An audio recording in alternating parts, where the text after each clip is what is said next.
Help me, Obi-Wan Kenobi. You're my only hope.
Hey everybody, good morning. It's so nice to see you all here today. We're going to be playing some Star Wars, The Old Republic. I normally say like we do every morning, but this is actually a special stream on a Saturday. I was missing yesterday as I wasn't feeling well. Last night, I think I figured out why I haven't been sleeping so great. A big thank you to Jessa, and a big thank you to Jovi Jove. Thank you so much for your support on the project. Thank you. And hi Cadillac Jack for the first time, as well as Cutter over on the YouTube side of things. Hi. This is a Seinfeld puppy sleeve shirt? Oh my god, I never thought of that. Hang on, let me look it up. Seinfeld puffy sleeves shirt. I know exactly which one you're talking about. Okay, we're not quite there. That would be that would be fantastic, but we didn't quite make it there, no. Though I think I would look fabulous in that shirt. I think I figured out why I haven't been sleeping well. I think I haven't been sleeping well. I think we need to get Mr. Swtorista tested for, is it sleep apnea? When you don't sleep soundly, especially because of your breathing. He switched his schedule about 2 weeks ago. And before we used to swap places. Basically, he would go to bed when I wake up. And difficult, but we made it work and we'd still made time to see each other. Not a problem there. But he didn't have a lot of good weekend time. He didn't have a lot of time to spend with like other people. So he's hoping this new schedule will help him do a little more of that. However, the difference has been now that he's changed schedule, we have some overlap. He comes in during the nighttime and crawls to bed. He's very nice. He does his best he can to be quiet. But I noticed I've been waking up so crabby and cranky and like having such a hard time waking up. And I'm kind of wondering, and I did notice he does make lots of all kinds of weird little noises. When he's sleeping, and he's been saying he's been more tired too lately, so I think I need to bully him. It might take me a while. He's like many people, doesn't like to deal with medical issues and finds dealing with doctor and stuff very annoying, which is more than fair. But last night I slept on the couch. Cosmo says, I have sleep apnea too. It's when you basically stop breathing for a second repeatedly all night and snore really loud, gasping for air. He doesn't snore, but he doesn't sleep quietly either. I will say that. He makes all kinds of little weird sounds. Not like voice sounds, but like breathy sounds. Poor guy. And as far as I could tell, I'm sleeping through them, but maybe I'm not sleeping very well. I slept on the couch last night and by God, it was the sleep of the gods. I actually felt like I slept the whole night and actually woke up rested. So I might be relegated to the doghouse. JK, it just means we'll figure out a better, either figure out why he's not sleeping well, or I'll, we have like 3 different places we can sleep in our house, which is nice. We kind of rotate around them because of the whole night shift thing. Kazoo says, I miss SWTOR, not gonna lie. Hey, it's waiting there for you.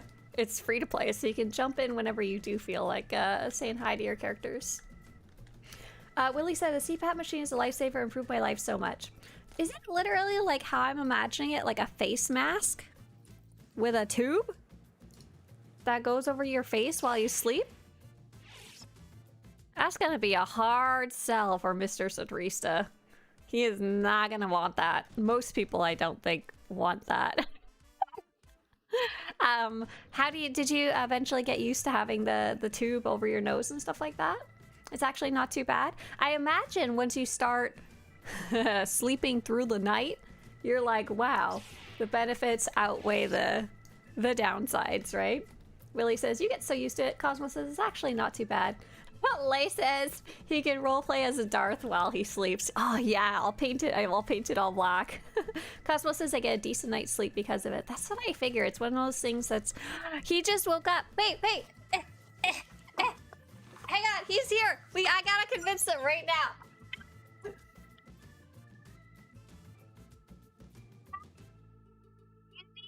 You need a CPAP machine. You don't sleep through the night. Did you know that? You sleep bad. Because I slept on the couch and didn't die. We'll talk more about this later. Stream says you should get one. Bye.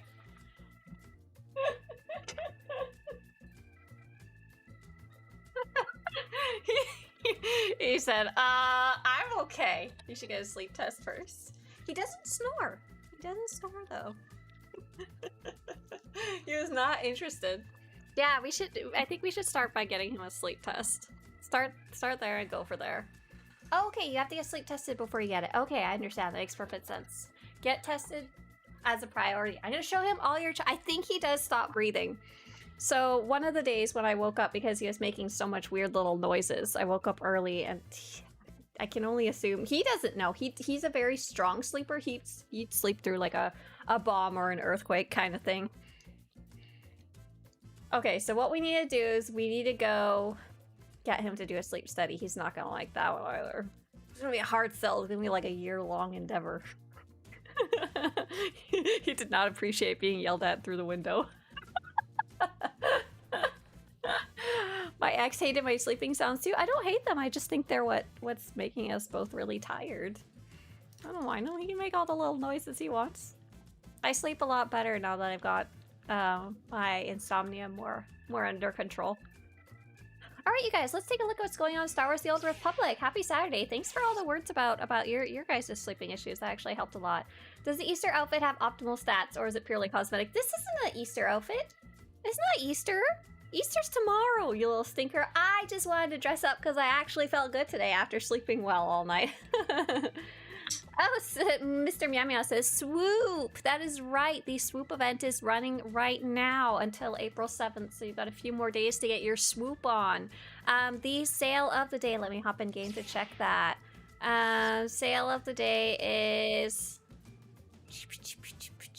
Oh, cool! That's an interesting one. 10th anniversary reforged weapon set. Basically, they took 8 different weapons that players really liked. Morning soda, breakfast of champions. They took 8 different weapons that players really liked, and they basically reskinned them and sold them as brand new weapons. The entire pack's 2,000 cartel coins. I don't necessarily say I'd recommend this pack or any of these weapons. I don't love the idea. For me, they should be reskinning stuff, but it should be to sell more of the existing one, and to improve the existing one, not to like sell a second copy. The Reforged Havoc Squad armor set is a little different in that they completely, as far as I can tell, it's actually like a brand new shape and stuff like that. It's essentially a new set of armor, but these ones, they didn't make them new. They just gave them shinier textures. Hey, Stitch! Thank you so much. Thank you. What day is it, says Winter? I'm pretty sure it's Saturday. And I'm pretty sure, but don't quote me on that one. Thank you. I'm so fancy. Oh, I claim my reward in Galactic Seasons for Altura, but I don't know which character, and I'm 90% sure I've lost it. Oh no, Meow Meow. Meow Meow, go ahead and take a look in your collections. in your collections, and you'll probably want to do this regardless of whether you've lost poor altar or not if you're playing on multiple characters. If you go to season 1, The Stranger from Kubindi, or just type in altar, you should be able to find companion altar Zakadon, and I would recommend using some of the cartel coins you get from the track to unlock altar. I think he may only cost 10 cartel coins. I think PH4 is more expensive, but altar is should be only 10. 10 CC, 10 cartel coins. Definitely unlock him across your entire account, and then you can get as many free copies of that little item ornate Qbaz box as you need. Yeah. Apart from cycling through your characters, of course. But if you got it into your inventory, you should be good to go. Alturas 10 says Lunchlish. PH4 is 140 cartel coins. I hate that they're... Why is she expensive? She should be 10 too. She's required for content. Yeah. Blech. I think Fensdale is 10 too, and then they decided they wanted to up the prices for Galactic Season stuff, which made me very annoyed. I don't like that at all. I don't like it. If they don't give you free copies in another way. DCH says I get to do my taxes today. Oh yeah, Thursday. Thursday I had to end stream early because Mr. Swtorista came in and told me about the taxes, and I just kind of freaked out a little bit. It happens every year. Taxes, even when I was getting a refund because I was a student and making so little. Taxes stress me out. I know one day, maybe if we're lucky, we might have them all kind of automated and stuff like that, where the government just tells you how much you owe and you say yes or no. But oh my god, taxes stress me the hell out. Now that I run a small business, instead of paying my taxes as I get my paycheck, you know, you guys, you get your paycheck and a certain amount is taken out during when you get your paycheck and put into taxes and put into like unemployment and stuff like that. Mine all gets paid at the end of the year. So I always get a shock because I'm like, where did all my money go? Stressed out over Schedule C month. That sounds like a band name. Winter says, happy Vitamin C Day and World Rat Day, plus happy First Contact Day tomorrow for those who observe. Happy First Contact Day? Wait, Alien Day? Wait, what are we talking about here? Are we talking about from a movie? Or from something in real life, Winter? I need a little more info there. Heya, says Bronk. I'm playing SWTOR since 2017. I love the Vibro Swords, especially for my warrior. But there is since a year's a bug. If your sword's on the back at the cutscenes, you take the hit. It's for every new Vibro Sword since Ancient Sith Lord's Warblade is released. Is there a chance they'll fix this, especially with the X12? See ya? So Brong, I don't think that will change at all with DX12. I don't think that has anything to do with it. For DX12, they're mainly changing the way that the textures and the lighting and the graphics are applied to what exists already in the game. So like the way the texture of this grass is applied to the grass. The way the texture of my Varactile is applied to my Varactile, and how the light shines on my Varactile. So it doesn't actually like move anything around as far as I know. Otherwise, I don't think they will probably spend a lot of time fixing that, unfortunately. They probably did it that way so they could keep the same animations in the cutscenes with the lightsabers. Because you know how you draw your lightsaber from your hip in the cutscenes and your character stands there looking menacing and cool, like, rawr. To have a different animation from the back, they'd have to recode each of the cutscenes to draw it from the back, or like double-bladed lightsaber will be like that. They probably won't. It's probably kind of a time versus effort thing. For example, on my trooper, all the time, she has a really cool blaster rifle, right? Because she's a trooper. Technically, she's an operative right now, but kind of same problem. The trooper could have originally been a commando or a vanguard, so they could either have the big giant gun or they could have the little blaster rifle here. In the trooper cutscenes, when I draw my weapon, at least you get to see your Vibro Sword. I pull out a little pistol that's like this big, and I'm like, I can't get you, bad guys. So probably not. Sorry. That's my guesses.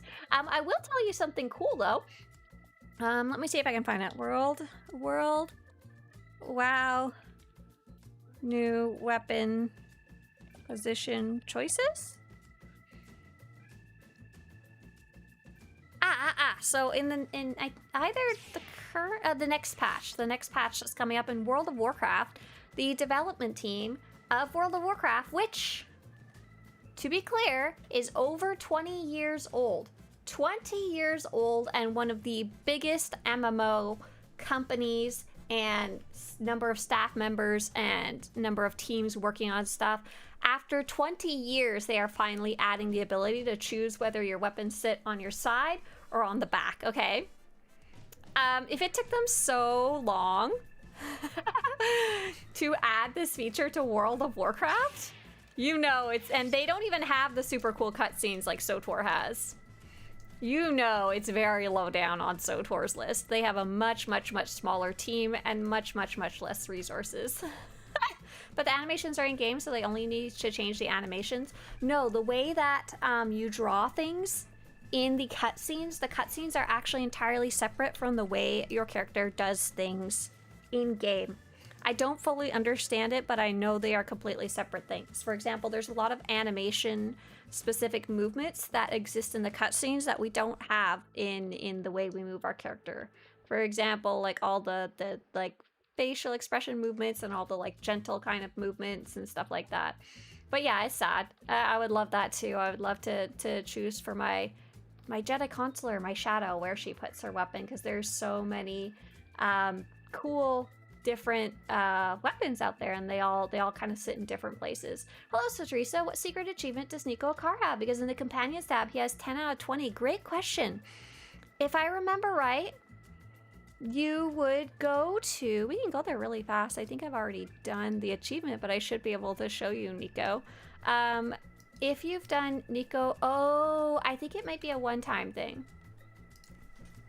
When you do Nico Akar's cutscene, there is a secret achievement. It's on Odessin in the little bar where you,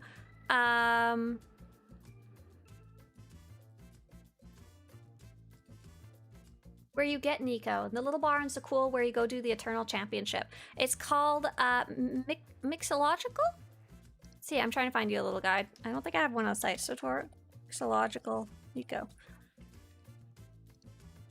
Oh, LMLO. Apparently I have a... Do I have a guide about this? I'm gonna laugh if so. No, I don't! Baloney! Darn it.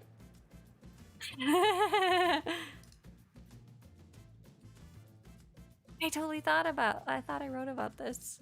Well, the quest is called Mixological Profiling, and basically if you get it all right and you put the little umbrella in, you get the achievement. Baloney! Don't put baloney in the drink. If you missed it on your first character, don't forget that you can always redo that cutscene with another character, because you can claim Nico Akar from collections. The other one might be called... Let's see if I can double check this. The other one might be called Delayed Gratification. And that's where you get Nico Akar through the story versus the... just getting him immediately. I don't remember if that one applies to Nico or not, because there's a couple companions that have that kind of thing. Let's see. Date night, general. Date night, LMAO. Miscellaneous. Where's Nico? What category would he be under? Oh, I don't see him in companions section. Does he live somewhere else? Maybe he lives in like Knights of the Fallen Empire or something? Oh, they're in shared. Shared. Oh, I can read. I'm really good at reading. God. I'm good at reading. I'm bad at paying attention. Here's Nico Akar. Here we go. So there's Mixological Profiling. Complete the Mixological Profiling Alliance Alert mission.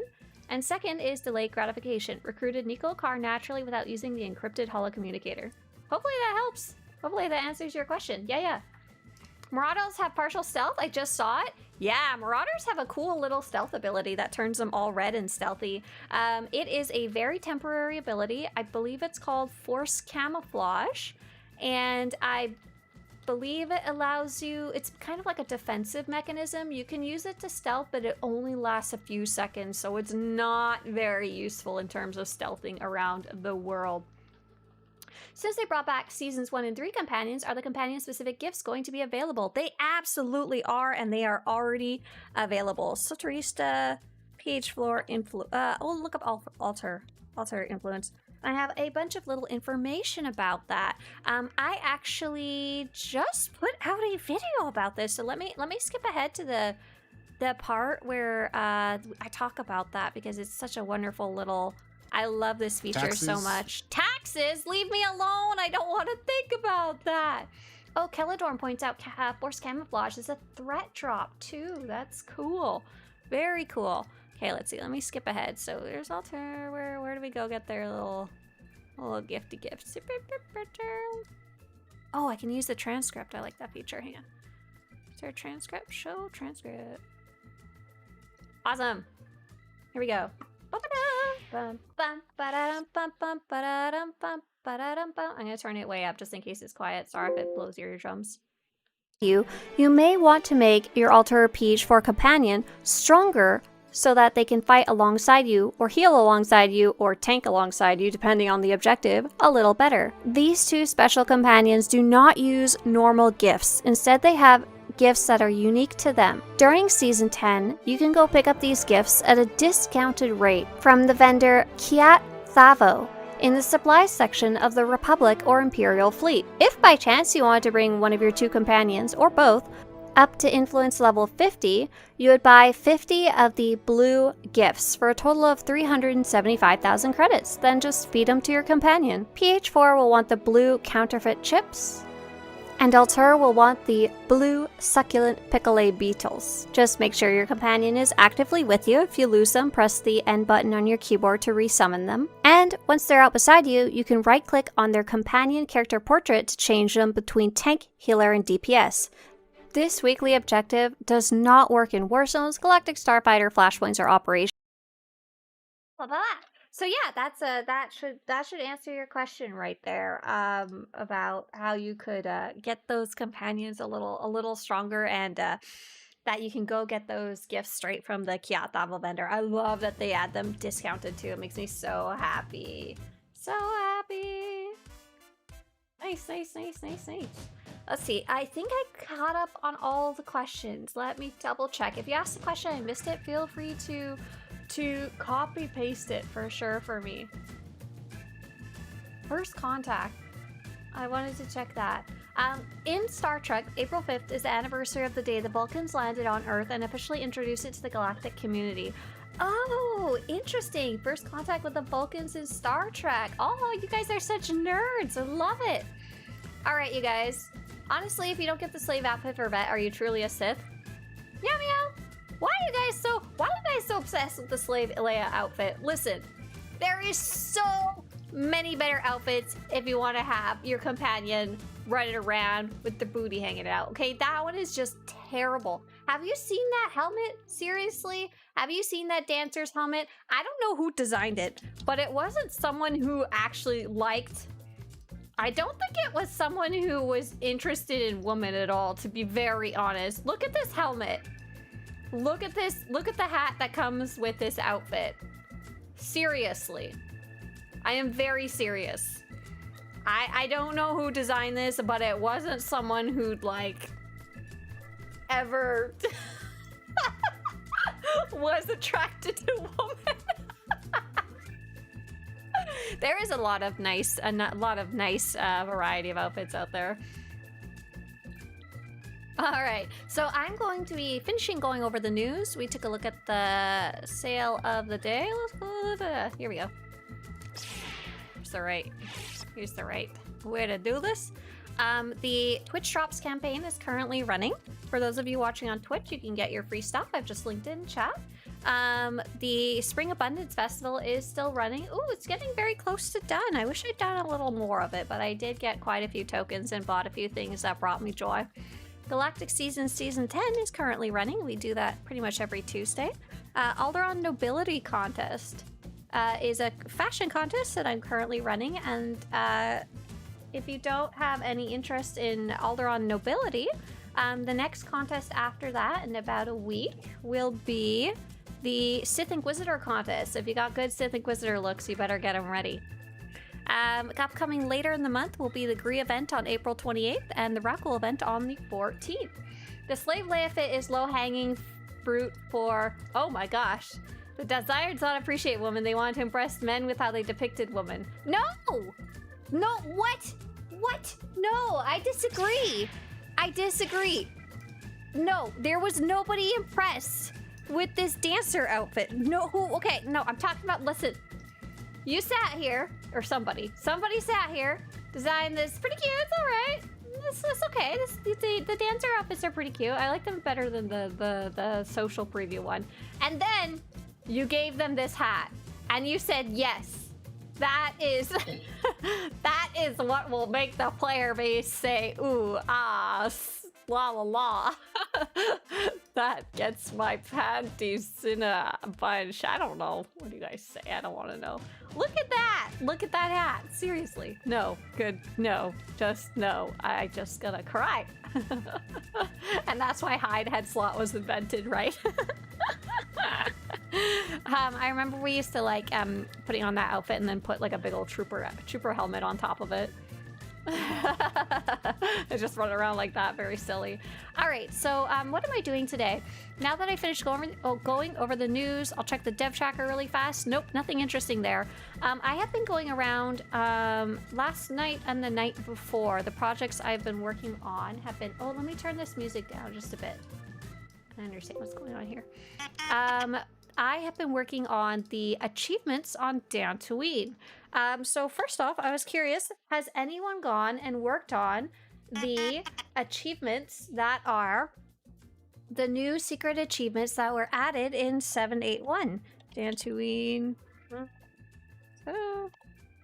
Dantooine achievements in 7.8.1. So in the last update for the Dantooine biomes area, which is where I currently am, and oh my god, I really freaking love this area. Like, visually just so cool. I had a lot of fun going around again and looking at everything for a third time. Like, look at this right here. Beautiful. And in update 7.8.1, a new set of Dantooine achievements were added. Some of these we kind of knew were coming based on things that were out and about here. It felt like a lot of stuff was very unfinished when it came to secret finding, but they actually went in and finally added the achievements, as well as some that we didn't know about or that we couldn't have really guessed at. So first off, jumping in the well now has an achievement. The first time you jump in there, you get a special little cutscene that you don't get to see ever again, which is kind of fun. Now if I go jump in the well, I just die. Am I near the well? I think so. I should go jump in the well just to prove my point. Hang on. There it is. Here's the well. Here's the well. Here's the well. Ah! They saw me! Hang on. Can't jump in the well if something's trying to kill me. So here's the well. And you jump in the well, and you just die. Blah. However, if you don't have the achievement yet... Hey, Josie! Thank you so much! That's so sweet of you. Thank you, thank you, thank you. You jump down that well and something fun happens. We kind of figured that was going to be an achievement. There's also 2 achievements for attacking the spore tending units. So I really was most curious if anyone had worked on these spore tending units. They are the little scary floaty guys. Let me zoom in for you guys. The little scary floaty guys that kill you right away when you get too close to them on the Dantooine biomes area, which is, by the way, a level 80 area, so many of you may not have even gotten there yet. There's an achievement to kill them. And there's these weird spore purifiers. Has anyone tried either of these achievements or the building of the purifier after update 7.8.1? I'm asking because I tried doing it and the spore tending units kept despawning. I did make a little post about someone had a thread up about them despawning, and I posted it. This person said the spore tending units spawn disappear every 10 minutes on one of the 6 arenas. But I don't think that's true, because I would go to an area, there would be no spore tending unit, and then it would still die in like 1 minute. I don't understand. I don't get it. And then the other one is really fun, by the way. If you guys are looking for a fun secret hunting achievement to go do, the one I just went and did myself was the Secret Botanical Mystery Dantooine Biomes achievement. So it's called A Botanical Mystery and a Botanical Mystery 2. I won't show you the whole guide because it's on the website. You might want to decide how far you look for spoilers or no spoilers. Basically, in an area in the northwest, top left of the Dantooine spore ball map, there is a little set of secret binoculars you can go pick up, and you can go do some scanning with them. And what's cool is it gives you hints. It gives you 8 hints about where these hidden flowers might be that you have to go look for, and that one's very fun. Basically, I went around and tried to find them all myself based on the hints. I only couldn't figure one out, and that was because I don't know, just dumb. I thought the fledgling hint was referring to the teriyaki birds that are flying around. It was not. I have a question. Every time I go to Dantooine, I get that cutscene. Is there a way to stop that from happening? Not that I know of. It's the first time we've seen something like that where you can rewatch a cutscene just by... what's funny is I think if you go step in the specific location where the... where you load in, if you go like walk there, it'll also play the cutscene. Pretty funny and weird. Yeah. Okay, so it looks like Viz had the despawn bug too, so I don't know. But yeah, there's also some other achievements related to actually doing the different dynamic encounters in different ways. You can use the quick travel to skip it. The quick travel? What's the quick travel, Robin? Do you mean just like QTing to the center? I usually get the cutscene as soon as I load into the planet. Oh, you know what? You're right. It's when I take a step forward. That's funny. I just pressed the escape key to get out of the cutscene really fast. So what are we up to today? I'm going to be playing the story. I am finished with the news. If you want 0 spoilers, if you're like, please don't spoil me in any way, now is the perfect time to kind of jump out. Say your highs, say your byes, and get out of here. Say your highs, say your byes, and skedaddle. See if I can get a cryo nester before everyone else kills them. Oh, I don't have nameplates on. I can't see anything. Or did they just kill everybody here? I'm going to be jumping into Masters Enigma on the Republic side. I played a part of the Imperial side already. Oh, there we go. Now I can see them. There's a bunch of them. But I didn't finish it, so I haven't seen the ending at all, and I heard there's some very cool hints about where we might be going. Oh, did I? Oh, I didn't successfully pick up the little, thing that allows me to stun them, did I? Darn it. No, I did not. I gotta go pick up the little toolbox. I guess it didn't work. And I will be... Roka says, my poor short-term memory will foil all attempts at spoilers. Yeah, don't worry. There's a lot of spoilers leading up to this point, so I think what you're gonna see is not anything really crazy. The really crazy stuff, I think, happens earlier on, and a lot of the context and cool parts will be missing for you. Have a good one, Cluus. Yeah, get out of here. Yeah, Republic side. Sorry, oh no, Vistra, have a good one. Yeah, I haven't finished Imperial side either, LMAO, but that's a me problem, not a you problem. Okay, I need to kill just one little guy.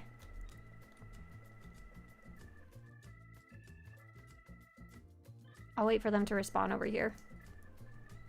I only really need one to participate. These guys are going really fast, though. I'm kind of surprised. There's a bunch of... Look at all these people out here. Oh, some of them are cryo nesters, LMAO. They don't count. I just want to catch one for myself. Here it is. Here's one. This one's fine. Eric Jorgen, help me kill it faster! We need to kill it before they steal it from us. No! I can't get behind it to stab it. Okay, I got one. Let's go turn it in. I'm doing this when I'm not supposed to be. I'm going to be jumping into the story. That's funny. I'm avoiding taxes and getting spoilers filled. Taxes make me cry. Sorry. Go get them done. I know. Treat yourself to a smoothie or something for doing them.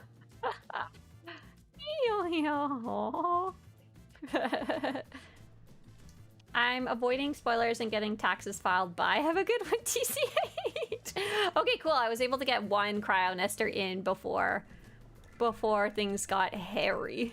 Before I wouldn't get any credits. So now I'm just gonna go help kill them to help speed this up. But yeah, I'm going into Republic side Masters Enigma for the first time. I will be recording it, and I'm looking forward to it. Yay! Okay, we're at 22 out of 25. So I kind of remember what's leading up to it. basically we went to the planet of Elam, chasing Darth Malgus, yeah. And then there we discovered a little bit about Darth Null. And we saw some holograms of her, which was pretty cool last time. We saw some holograms of her in the past where she's kind of talking about her philosophy of the Force and stuff. It's very cryptic, very whatever, very... very like puzzly kind of stuff about balance and stuff like that. And lack of balance. Balance is a... It's fake? Is a lie?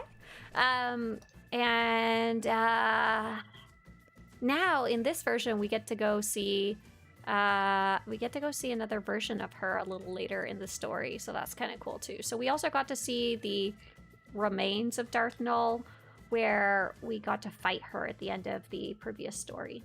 And she was really angry. She was really cranky because she'd been trapped in a mine trap for a long time. Okay, I'm gonna mute this.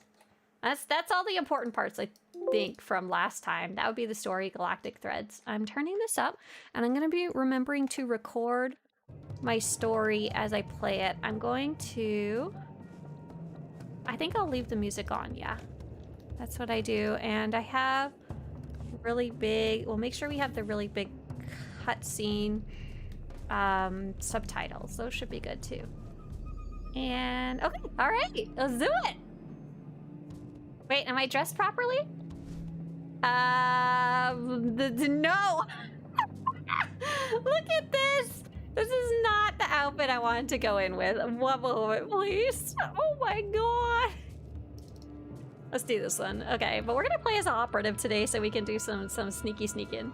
Okay, I think we're in a much better shape now. Oh my god, that would have been embarrassing. And hey there, 5-second energy. Hi. Why are you so pretty? Because I came out the womb that way. I don't... Sorry. Being silly. Because I felt like dressing up today. I spent so much money going for that helmet. That helmet is so dumb, but so fun. Okay, we ready? We ready? I'm recording! Yeah!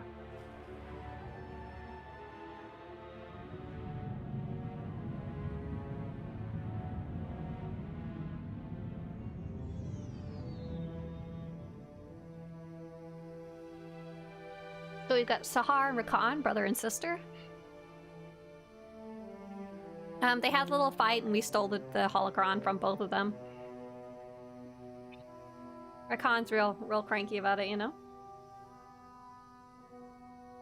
Rakan, why didn't you just let me go?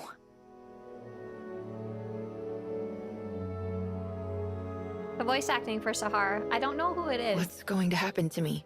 Good stuff, though. Rakan?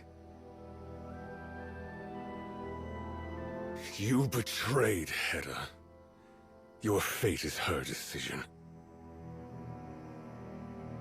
You brought it on yourself. You handed over the holocron like it was nothing. Like everything I've done was nothing. I want to check my volume. I feel like something is a little off. It's so quiet. I feel like I can barely hear it. Okay, this one's on 100%. It's probably the game I have turned down. Sorry. I want to get this all right first. Here we go. Turn the music down quite a bit, too. We'll turn the ambient volume down quite a bit, too.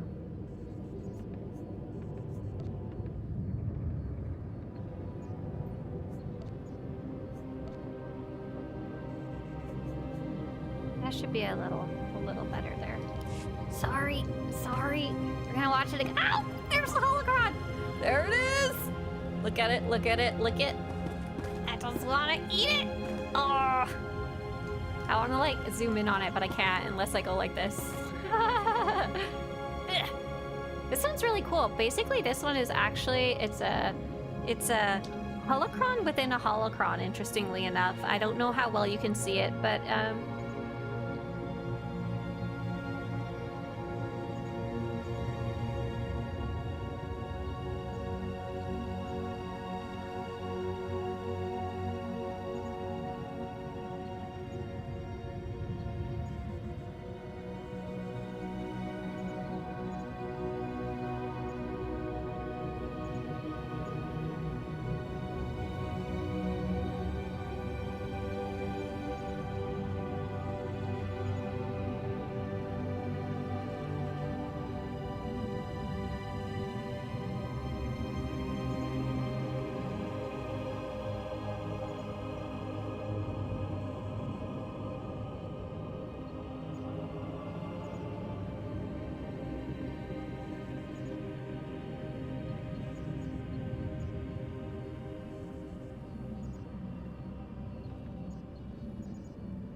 Mr. Swtorista wanted to say goodbye and argue about the sleeping thing.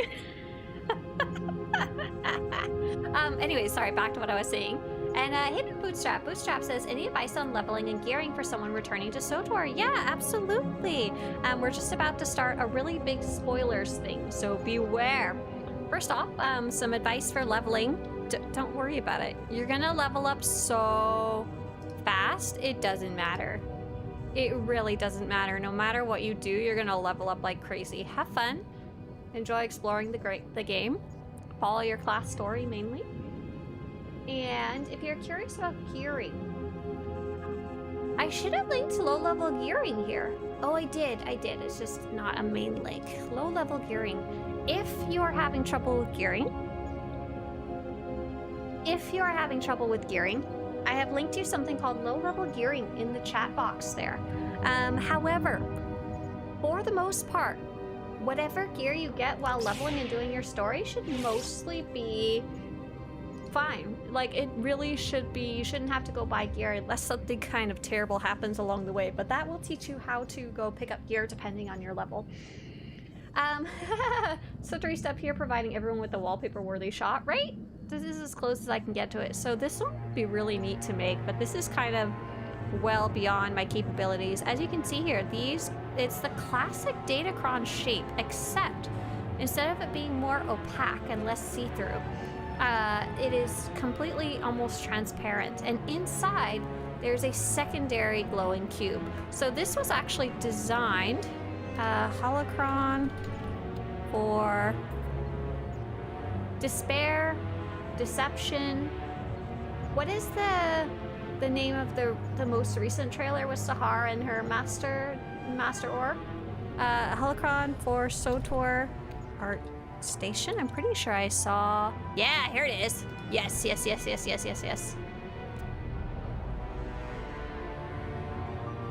What's it called though?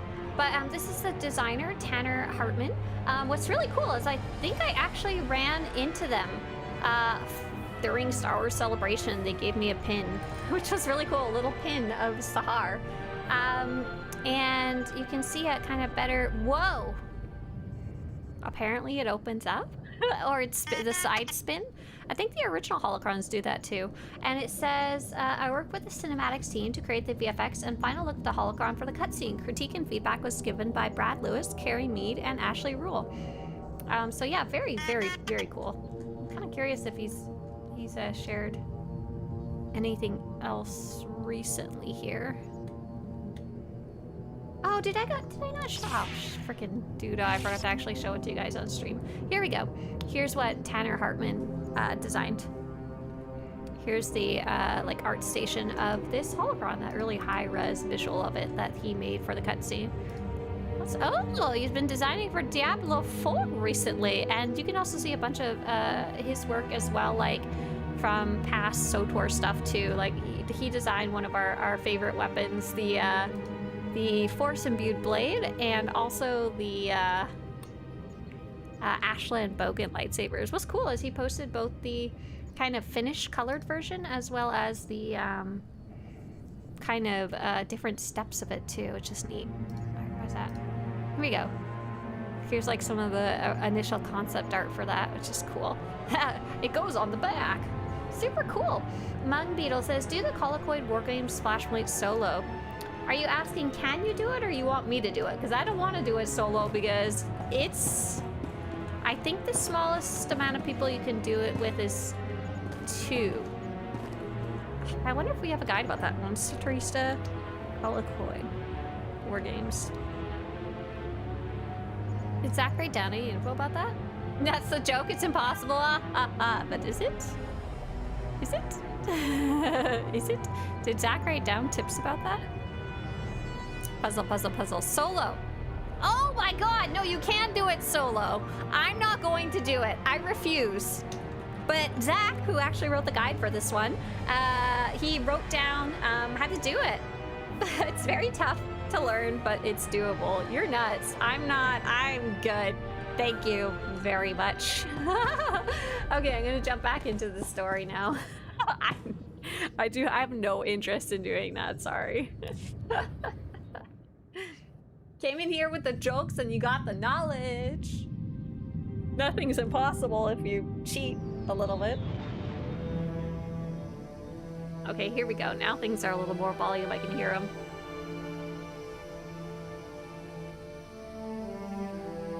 So we've got Sakar and Rakan. We stole their little holocron that we were just looking at.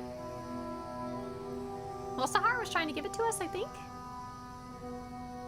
Rakan, why didn't you just let me go?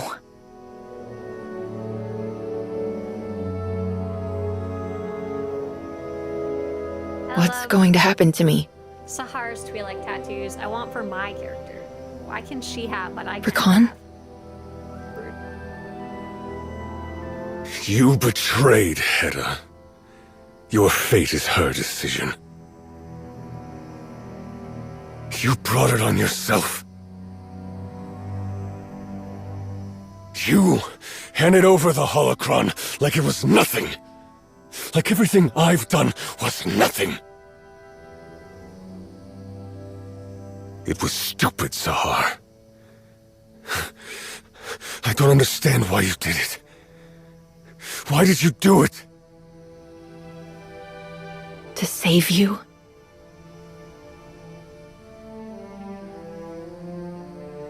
All your strength, all your loyalty, Hedda will throw it away.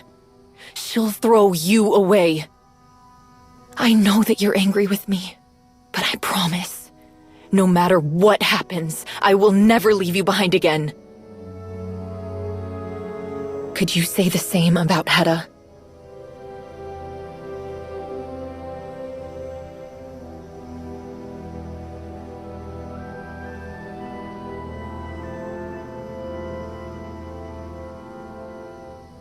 Sahar says that, but I mean, he's kind of a bad guy now at this point.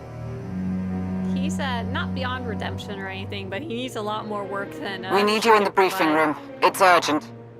Got it. Be right there. My character, I hear her.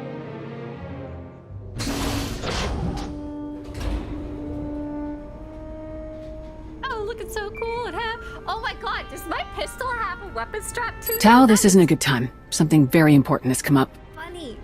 So, same as every other day. I promise I wouldn't be calling if this wasn't something you needed to hear. I'm on escort duty. A lot of the big shots are here. Master Saldarin, Admiral Rava, the Supreme Chancellor. We just landed on Odessin. What? No one's told me about this. Exactly. They're trying to catch you off guard, trip you up, so you can't come up with a way to explain yourself this time. Well, this is the Republic side of the Imperial one we played last time with the Imperial Council? Dark Council? We've lost ground against the Empire. The hidden chain is still a pain in everyone's neck. Riots, supply chain disruptions, organized crime on the rise, lot of headaches for the Republic. But there's one problem they think they can get away with pinning on you. The fact that Malgus is still on the loose. This stays between you and me, all right? I think Admiral Rava is in the Chancellor's ear about you. He's always overstepped his bounds, but it's gotten a lot worse lately. Sure, you've butted heads with Republic leadership a few times, I get it. But Rava won't hesitate to use that against you. And don't even get me started on how he treats the Jedi as his own personal enforcers. He's gotta be the one behind this whole ambush. I can feel it, and I don't like it. Can you stall the others? Yeah, I'll try.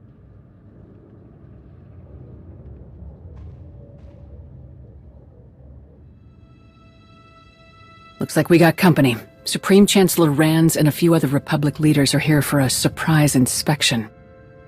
Of course. We'll make this quick so we can deal with whatever they'd like to fuss about today. As expected, we received another communication from Jadis. A direct transmission to Odessin.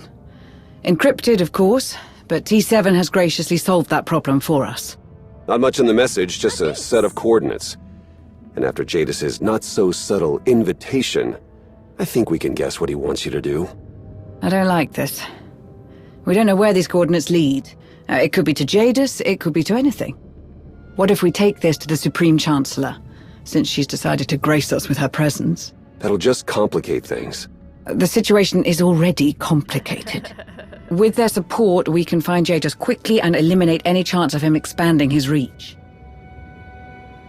Oh, wow. Shit. This is a hard choice. We won't get another opportunity like this. It's a risk, but we should find Jadis and deal with him on my terms. And what do you intend to do, should you meet with him? Oh. I don't like this game he's trying to play. Even if he's lying about Malgus or Null's machine, he knows too much about everything else. I want to know how. And what happens afterward? Jadis won't simply fade quietly back into the shadows. We'll figure it out when the time comes.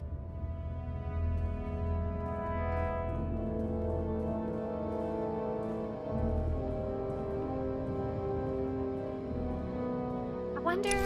Okay, so what was that? What was that quest right there?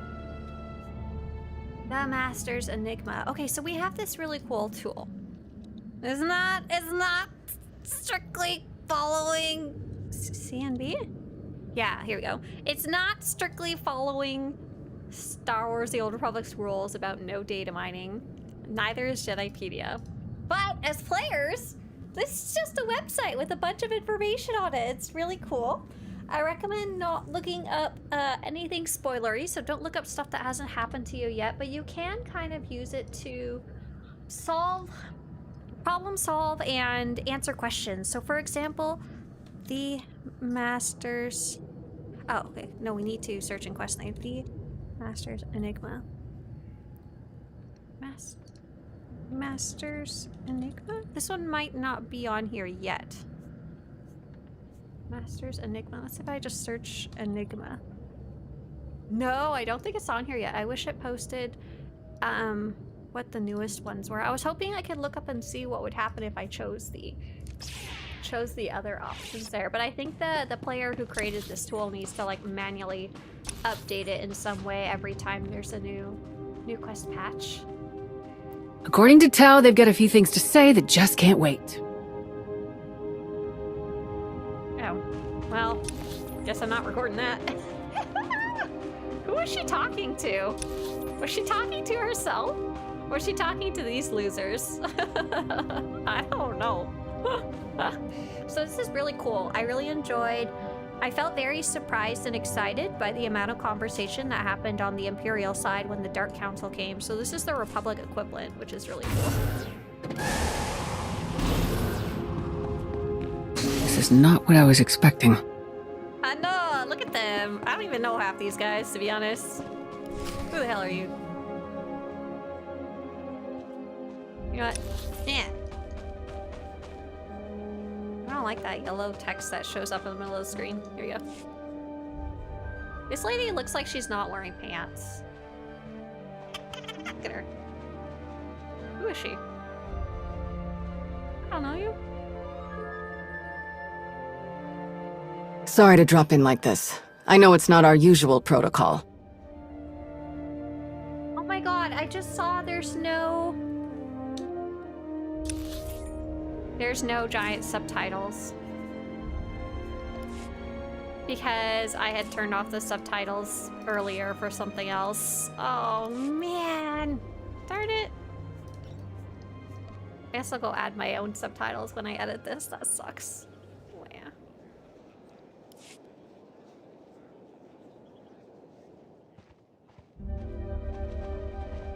So who is this lady? Can someone help me out? Did I write Enigma again? This is like the third time I've written it wrong. Sorry to drop in like this. I know it's not our usual protocol. Who's that lady in the back there? After all I've done, I don't deserve to be ambushed like this. It's not an ambush. We're not here to attack you. The Republic has enemies around every corner. We need everyone to make that their priority. What we don't need is Darth Malgus on the loose again. After everything we did to lock him up. You knew Shay Vizsla was missing. We assumed you had the situation under control.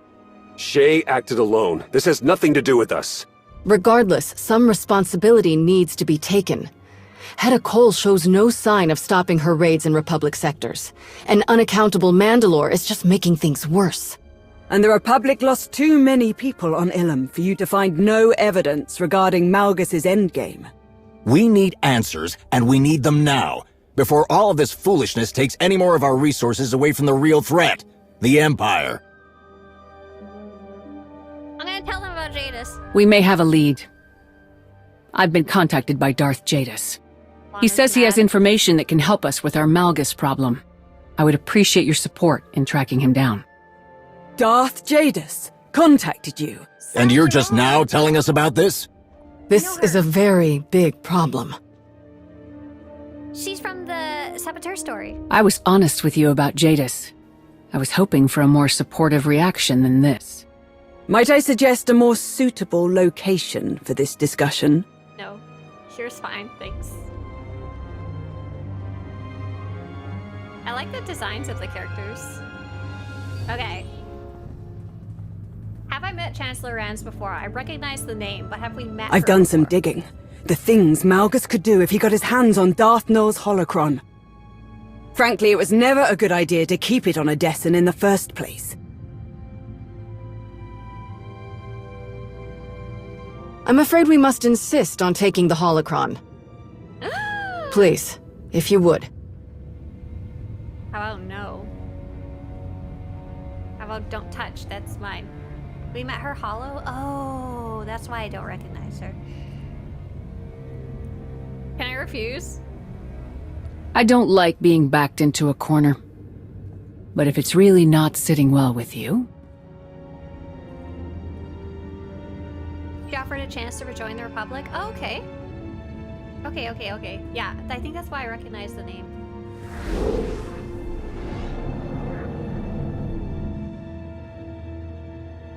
Holocron, don't touch that. It's not good for you.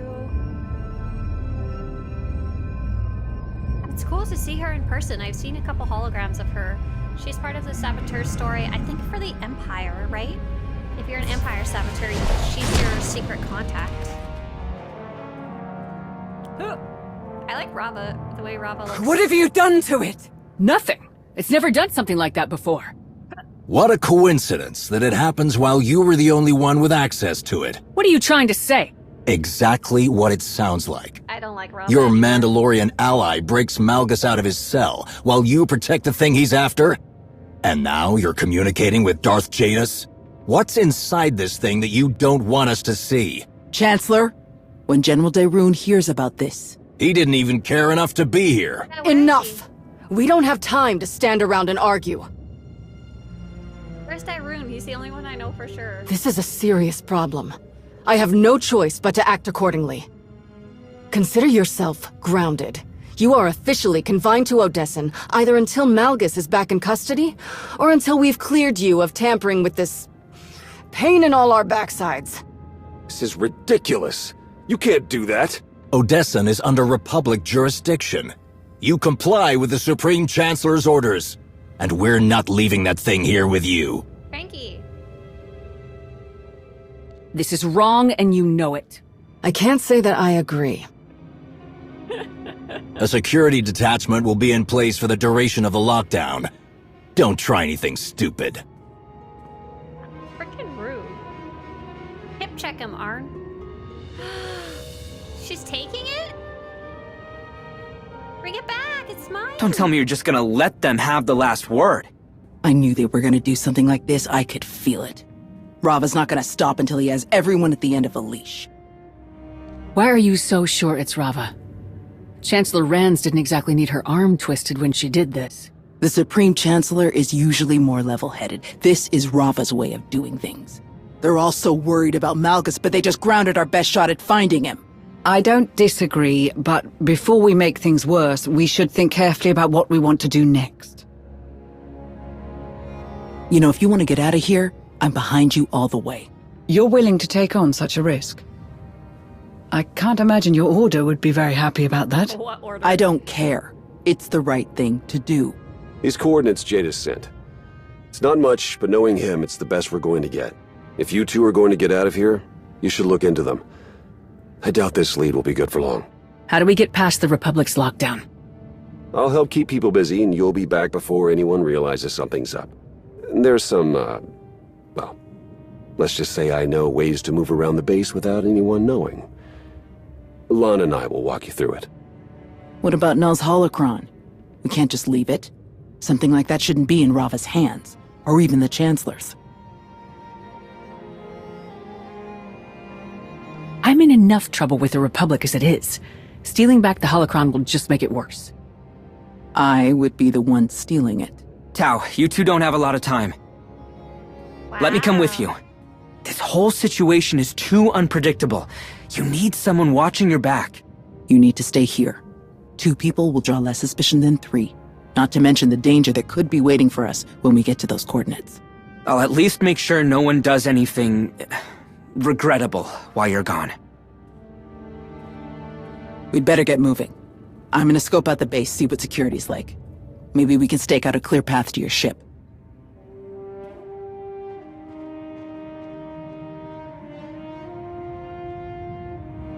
You know I'm not usually one to question your methods, but are you sure about this? I scared Arn when I walked up to him. You're clearly walking into some kind of trap.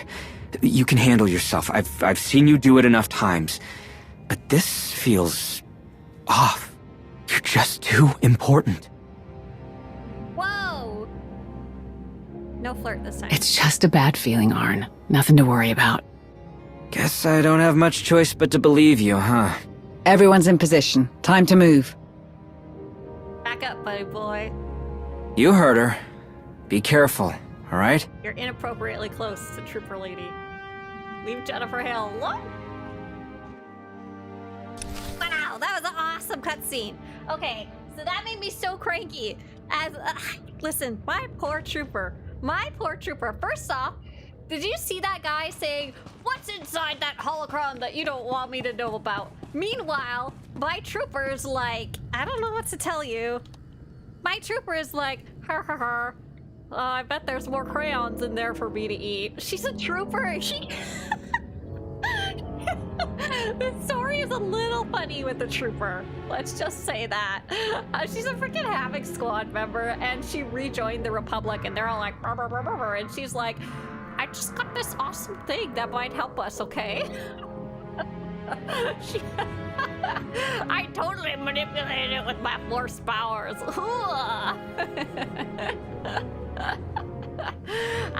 And then also all the Republic is really weird right now. So she is in the past. She worked with Jace Malcolm, and she worked with Suresh, but nobody liked Suresh.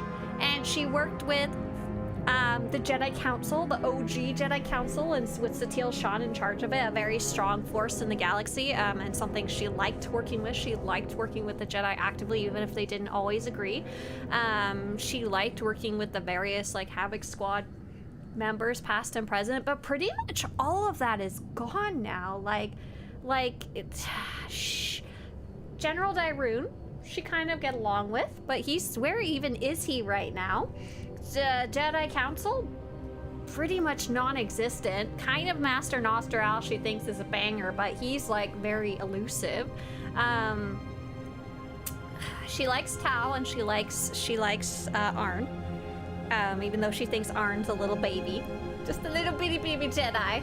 She really respects Tau and Arn though, for what they've been through during the Zakuul War. But yeah, she's like, Chancellor Rands is all up my butt, and I've never worked for her in my life.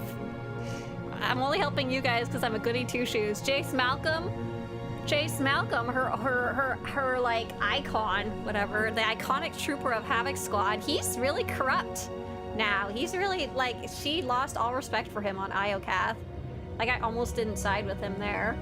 And, nothing at the Republic, when it comes to leadership, exists anymore to her. All the people are still there. Coruscant's still Coruscant. Terrace is still Terrace. All the people that she's technically fighting for still exist, but all of the establishment that she used to work for is gone. She's so used to corruption in the Republic, but these are people she doesn't even know, That's what happens when you get stuck in Carbonite for 5 years. World moves on without you, baby. Okay, let's go see what's up. So on my other character, I did get to do the little flirt with Arn, which I quite liked. Because she's a Sith Inquisitor, my other character, so why not flirt with anything that moves? Who's gonna stop me? I'm sending you the passcode sequence that Theron programmed to open a hidden passage. It should be in the console. In the console? Inside of the console? In the console? Oh, it's a secret!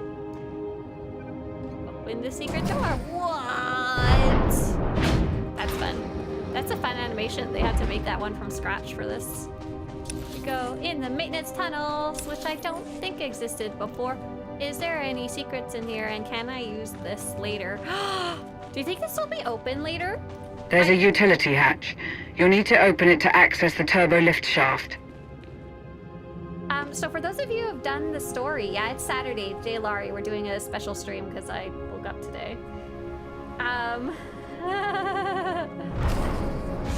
I don't even know if the Republic necessarily went downhill. Behind the bar, there's a ladder that will take you beneath the cantina. It's kind of all the same old, vague corruption, the Empire, in the Republic. Republic's not really getting anything done, but is also not promoting slavery, which is still the main draw of the Republic for me. It's all the same kind of garbage. Republic gets in the way of Trooper doing useful things, but they're not people she knows, so she doesn't feel any connection. She doesn't feel like she's been fighting her whole life against these specific people to get things done for the good of the Republic. She's in a weird spot, yeah. I think you like my dress. I want to dress up today. Special Saturday. So MCW3 over on YouTube. Hopefully you're still here. I had a very long cutscene there. So as a new player, should I go Republic or Empire side? Man, follow your heart. Follow your heart. Whichever one looks fun, to be very honest. We're playing a story that's very deep into the story. So this is like very, very, very far away from the beginning of the story, and I'm talking about the Republic here. That's actually a pretty good example of it, and the Empire is, you know, the bad guys. They really are the bad guys, though. But when you pick which faction you're going to play on, more importantly, it allows you to pick your class story. So if you want to play the Bounty Hunter, that's only on the Empire side. If you want to play the Jedi Knight story, that's only on the Republic side. So kind of pick the class story that you want to play. That's kind of the more important one there. I like that you go to the cantina. Hope that didn't break anything. I'll take care of it. Can't have the cantina closed when we're under occupation. You didn't see anything. I've never been down here before. I don't know when you would have had the occasion to. It's cold storage for the cantina. Drop down that cargo lift and wait. T7 is working on the next step. Wait, what are we storing down here? Where's the... Oh, as I was saying, where's the drinks? This is a big-ass refrigerator, sorry. I do like that they add. I was like, where's the drinks? And then I walk around the corner and there's little brewskis in a cooler. So can you go back here? For those of you who have finished the Master's Enigma story, can you go in here later? Make sure you lock down the cargo lift. Wouldn't want anyone following you. Or is it like only for the little stores? Hold your position. T7 is taking control of a loader droid to bring you a uniform. Oh, I'm so cute. MC says, thanks. I'm slowly working on the original class story. Just started playing last week and found your channel. Oh, big welcome to the game. MC, I'm just gonna drive around in this for a while because I like it. No one can stop me. MC, which class did you start playing, or which one are you playing right now? I'm playing on a trooper, technically. Oh, wait, so on the Imperial side of this one, you dress up as a Imperial trooper, right? Honk. Safety protocols requires a warning to avoid possible collisions with others. So I can either go fast or I can honk. Sorry, I wasn't expecting that. Oh, it's so cute. Like, can I fit in my bedroom? Oh, son of a gun, I'm too big. I'm too tall. I have something to say about that. That's right. Get out of my way! Get out of my way! Get out of my way, peons! So I kept getting caught when doing the Imperial version of this by accident. Honk, honk, honk, honk, honk, honk. So I can technically go this way. There's no reason to, but I can. I can go in the Force Enclave just for funsies as a port loader. Sorry, this is so stupid. Can we go? Can you imagine if we could? Our power is great. Commander, we will be victorious. He's talking to a load lifter. What a freak. But no, you cannot talk to Sonoray, it looks like. This is so stupid. Commander Loda. Delta Loda. May the Force be with you. Oh, thank you. This is so dumb, I'm sorry. This is why I'm so slow at finishing the stories. This is the major spoiler, I think. Research and development droid. Oh my gosh. Can we say hi to it? Hello. Yeah, Rackwool, can we say hi to it? No. That door's locked. We can't go in there. That's fine. That's fine. I think we're done being Commander Loader. So stupid. Oh, deliver equipment crate to the cargo area. Okay, cool, cool, cool. But yeah, very important here. Beep, beep. Get out of my way! I thought they would maybe move if I honked. But I think we're just being like, be careful. Don't accidentally let me run you over. I never thought I'd have to resort to sneaking around my own base like I have something to hide. Hey, come on, it's not so bad. At least you've got company. So am I inside here, or like, are you supposed to normally be inside a loader droid? Like, it's kind of weird that it doesn't have a window and stuff, you know? Honk, honk, honk, honk. Did you feed Scritchy? Oh my gosh, could I feed Scritchy as a load lifter? Oh, wait a sec, I want to see the, uh-oh. What happened here?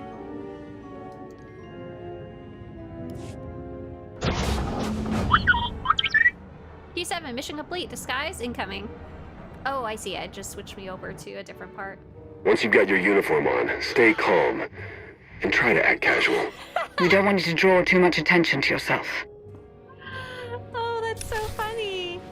I'm wearing a basic trooper armor, like all the troopers that were wearing earlier in the story. It's not even This takes me back. How greatly things have changed for you. I got a trooper specific line. She said, "This takes me back."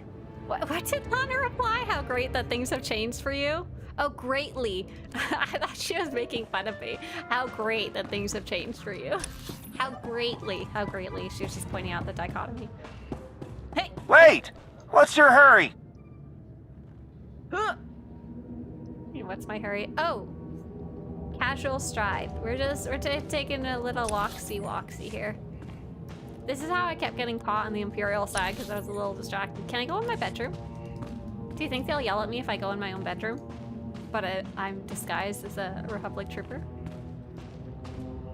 You brought yourself your own disguise? Pretty much, right? I just pulled this out of my closet of old memory uniforms. So I was gone for 5 years, right? In Carbonate? Do you think, and everybody thought I was dead. Super dead. So, do you think everybody threw out my stuff? In wherever I was living before? Because I wouldn't have paid rent for, 5 years, you know? It is Swtorista uniform. I dig it. This is... Okay, so I was looking up, because I was researching what can I expense to taxes. I was like, how much would a trooper uniform cost? And then I remembered write-offs don't actually work that way. You don't get free money. But I was daydreaming about buying a trooper outfit, something like this. I was like, if I go to Star Wars Celebration 2027, I would love to wear something like this, but without the helmet.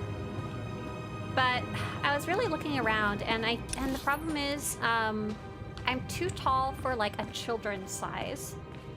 Children's size stuff fits me, but then I'm too tall for it. And most pre-made kits, which are already very expensive for Stormtrooper armor, most pre-made kits are... Alright, I've mapped out a way to get to your ship. What's your position? Do you copy? Sit tight, she's almost there. Uh-oh, there we go.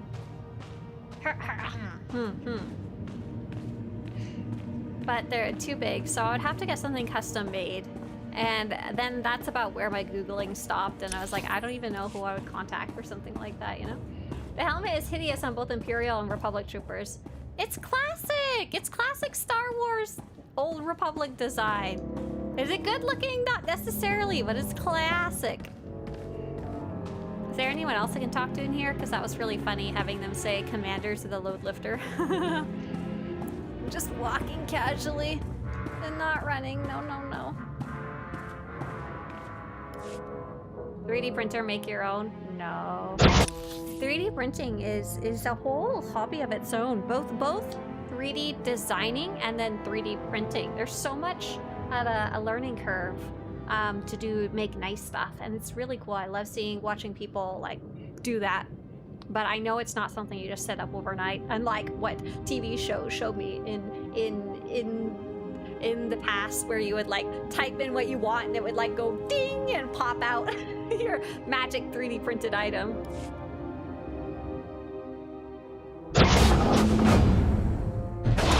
Commander, we have a problem. They put guards on your ship. Oops. We have to kill them. Got any ideas? Stay in your disguise and follow me. We'll get away in one of our shuttles. Oh, you know what? Speaking of my stuff getting thrown away, you don't live in an apartment, do you? We mostly lived on our ship. We mostly live on our ship, and our ship was taken care of by our companions. So there's a good chance they kept your stuff, right? Or do you think Eric Jorgen went and slept in my bed and was like, I got the whole bed to myself now. Closet's mine. Suck it, Commander. I should have stayed as a loader. Right, that would have been great. Except, what would a loader be doing out here? I don't know. Are we going the right way? Salute! I did it, see? Yes, I am trooper. Oh, I guess I could have turned off the walk when there wasn't any Republic soldiers nearby, right? Hey, Gunny. Have you seen the commander? No sign of her, Master Jedi. Keep an eye out. It's easy to slip through the cracks in a place like this. Good job. I'm really excited to see Tao. Just yesterday, no, the other day I was talking about, was it yesterday? No. The other day I was talking about how people really like Arn and people didn't really seem to connect as well with Tao. And she'd kind of been replaced in the story by Arn, because that's who I meant Imperial side. But they didn't replace her. She's just the Republic side person. I felt really dumb as soon as she appeared on screen here. I was like, oh good, they didn't. What would a loader be doing out there? Loading? Considering how pissed Eric was when he got demoted, you can bet your butt he took over your quarters. That's right. I'll handle this. Master Jedi. At ease, officer. Leadership has asked me to personally deliver a dispatch to Captain Kreider aboard the Redemption. I'll need to take a shuttle up. Wave casually. What happens if you do that? What happens if you wave casually? So, the shuttle? Oh, of course. Proceed to LP3. I think there's an option like that Imperial side too, as they kind of mirror each other. Phew. Phew. Oh, whoa. Hello, shuttle. Appearing out of nowhere. Was my ship invisible in the background earlier too? So that was funny. I wasn't paying any attention. I was staring directly at my characters and at nothing else. One step closer. Not to mention... Tao! Why did you take that? I couldn't just leave it with the Chancellor. It is safest in your hands.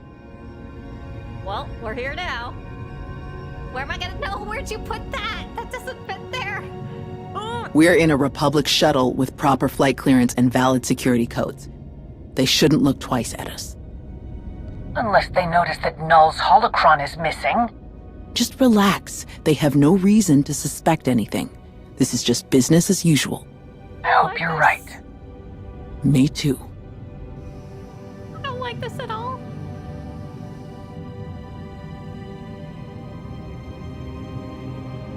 I'd love to hear the story about how she stole that and why it wasn't literally in someone's hand. Like, you know, Selderon would keep a hold of that on Empire side.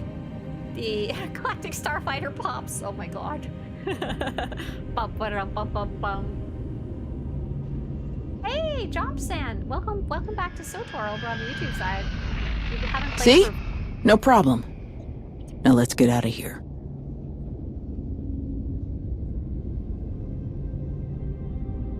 Can I take my weird trooper clothes off now?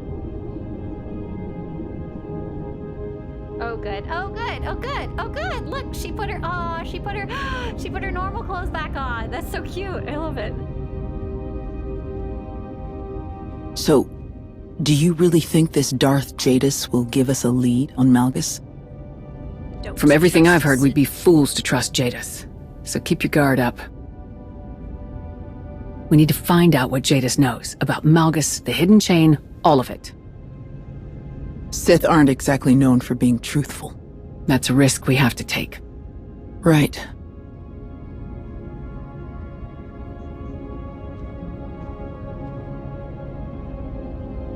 Look, I'm sorry for not telling you I was taking the holocron. I just really don't trust the Chancellor right now, not with Rava so close. They act like what they're doing is all in the name of protecting the Republic, but they just make things worse. It feels like there's no winning with the Republic right now, even if you're trying to do the right thing. I just wish it hadn't come to this. Here we go.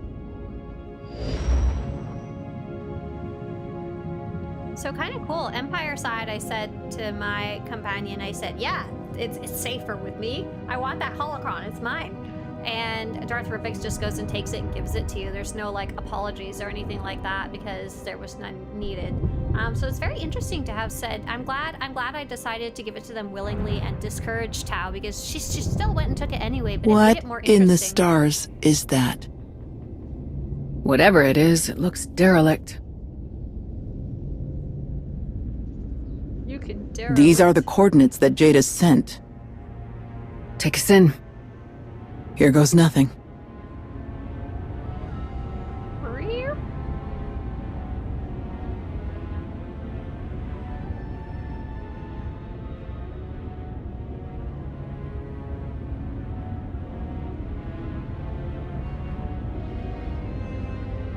Okay, this is really not what I was expecting. How? Fix your Stay cape. sharp. Fix your cape. It's going weird places. Oh no! Oh gosh, I saw that I was in my Republic Trooper armor and I got scared. I was like, what are you? Hey, I have a question. Why is this droid so weird? Why is he so weird? Look at him. He is not a standard droid, that is for sure. Never looked to a Sith for a warm welcome, I guess. So where are we? We are at the coordinates, apparently map Odessen. That's funny. Hangar deck. I guess they didn't want to spoil it. That was too close. Get out of here. Get out of here. Get out of here. Get out of here. So Imperial side was also really cool. The story was very similar, except I got to talk to the Darth Council, and what's interesting is by Sith on the Empire side that I play the main story on, she's very selfish. She's very crazy. She's Sith Inquisitor, like, through and through, like, murder and mayhem await, you know? She's in it for herself. She'll work with the Dark Council, but only when she feels it serves her interests, you know? She's conniving as the rest of them. She fits in perfectly well with the Sith Council, to be very honest. Throne room? Where are we going? Jadis Trooper, hello. Hi, what's up? Hey bros, how are you guys dressed? Are you some of the guys that got brainwashed a long time ago that we all thought were dead? If so, that'd be very funny. That Jadis kidnapped a long time ago. So yeah, the Jadis stuff is super interesting to me because I super like the Imperial Agent story. I love the choice that you make with Darth Jadis too, the big one in the middle of the story. Trying not to give too many spoilers for those of you who haven't played the Imperial Agent. If you haven't, and you're a player who's at this point in the story, now is a great time to go get acquainted with the Imperial Agent story. Tao, what did you just do? You just like ran around in a circle. That scared me. I don't like it. I have a question about what's going on in here. Have you guys seen us run Propagator, or have you run Propagator? Don't they have these big tanks of gloobly glooble in Propagator XR53 Relentless Replication? That's scary. Tubs of Dr. Pepper. I hate it. Thanks. No, escape. We're gonna go see Darth Jadis. We're gonna go punk him. Go prank him. Look, you can just come over here and, take a little screenshot. Be like, hey, baby. Let's see if we can get a good, nice angle of him. Can't sit like that. It's rude, Darth Jadis. Sit like a lady. And then you can be like, slash Jawa face, yeah? And you can be like, let's see, is this good? And you can be like, finger guns? Or what is it? What is the emote there for finger guns? It's very important. I need to take this screenshot because what other time am I ever gonna be able to? It has a weird thing that you type. Salute, threaten, celebration? Steal his hat? No, we can get his hat elsewhere. Don't you worry. Let's just do air punch in front of him. Communication? Where's the finger guns? Oh, you know what? I wonder if I could look in my legacy. Red versus blue vibes? Absolutely. Okay, so let's see. Character perks. Perks. And it'll be right here. It's, oh, double lasers. I'm sorry. Double lasers. Hang on, one more time for the peanut gallery. So stupid. Oh, it's show off? What's show off do? Slash show off. I don't know what that does. I need to get rid of this face. Slash neutral. There we go. Hello, sir. Hello, sir. I don't need to get your hat. I know how to get. Oh my god, hang on. I need half a second here. Just very important. I don't know if I have them in my banks. You can get this chess piece. We call it sometimes the velvet urinal. I don't know who made that original description, but it's oh, I don't want to go on Malgus's lap. But the velvet urinal. It's a really weird armor set from R4. Stand on the other side of him so you point at him. No way. I'm not. Well, let's see. What if I just point slash point? The old-fashioned way. You. Oh, sorry, buddy. A little too friendly there.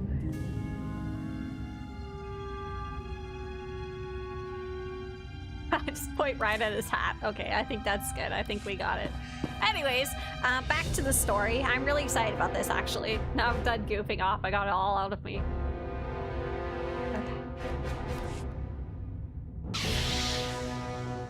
What is this? A military inspection? Looks like Jadis hasn't forgotten he's a Sith. They love to do things like this.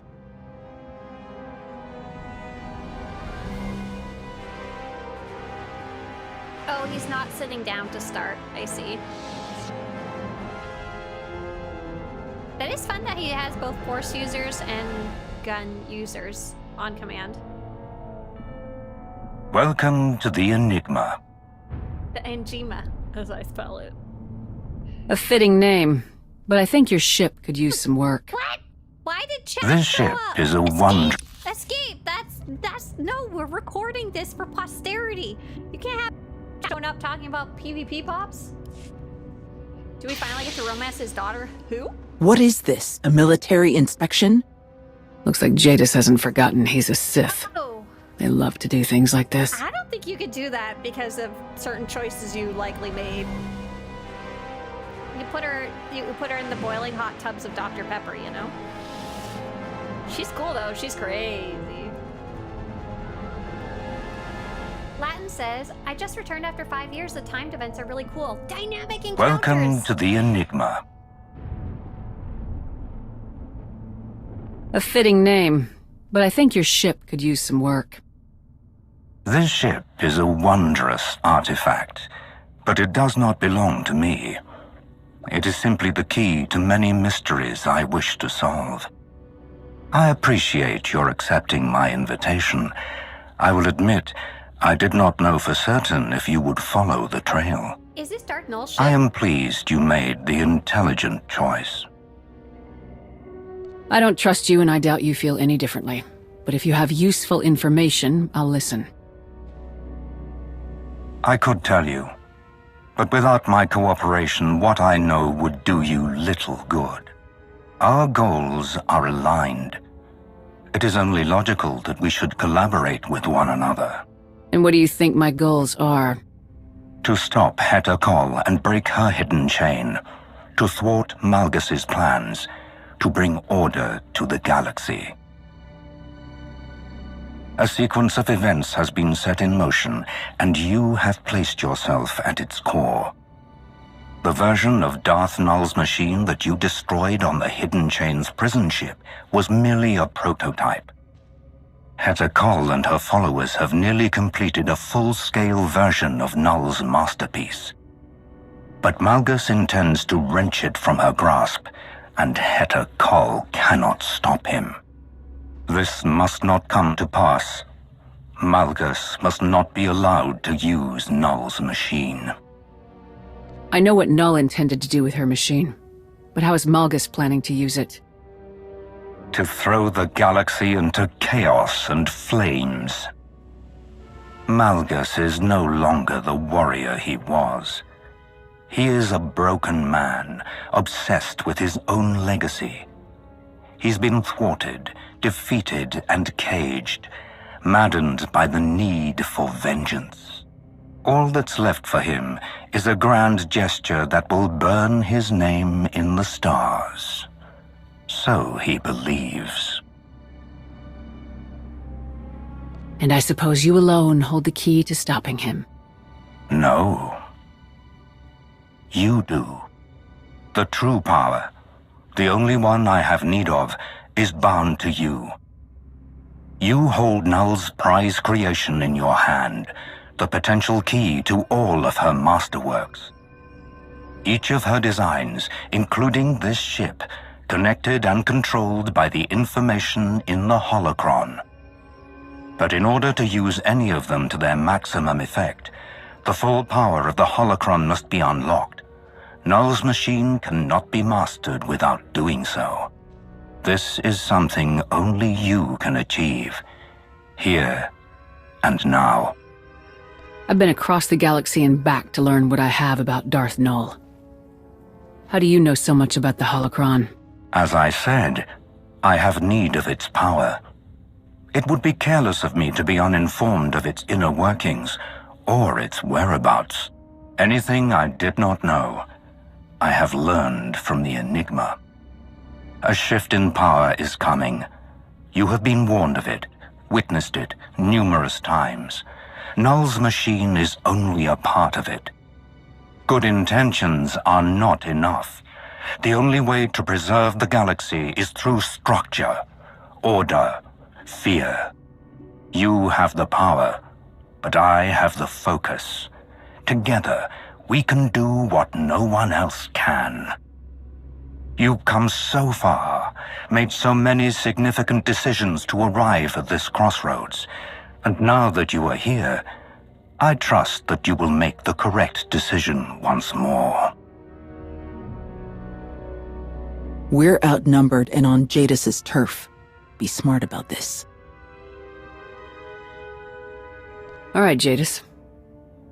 I'll go along with your plan. What happens next?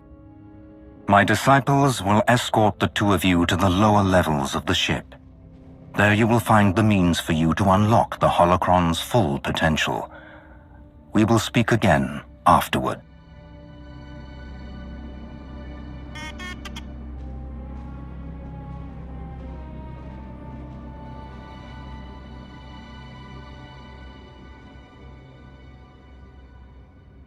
Darth Jesus. Mwah. Oh my god. The cutscenes in this one are really cool. Okay, we're here. Now what?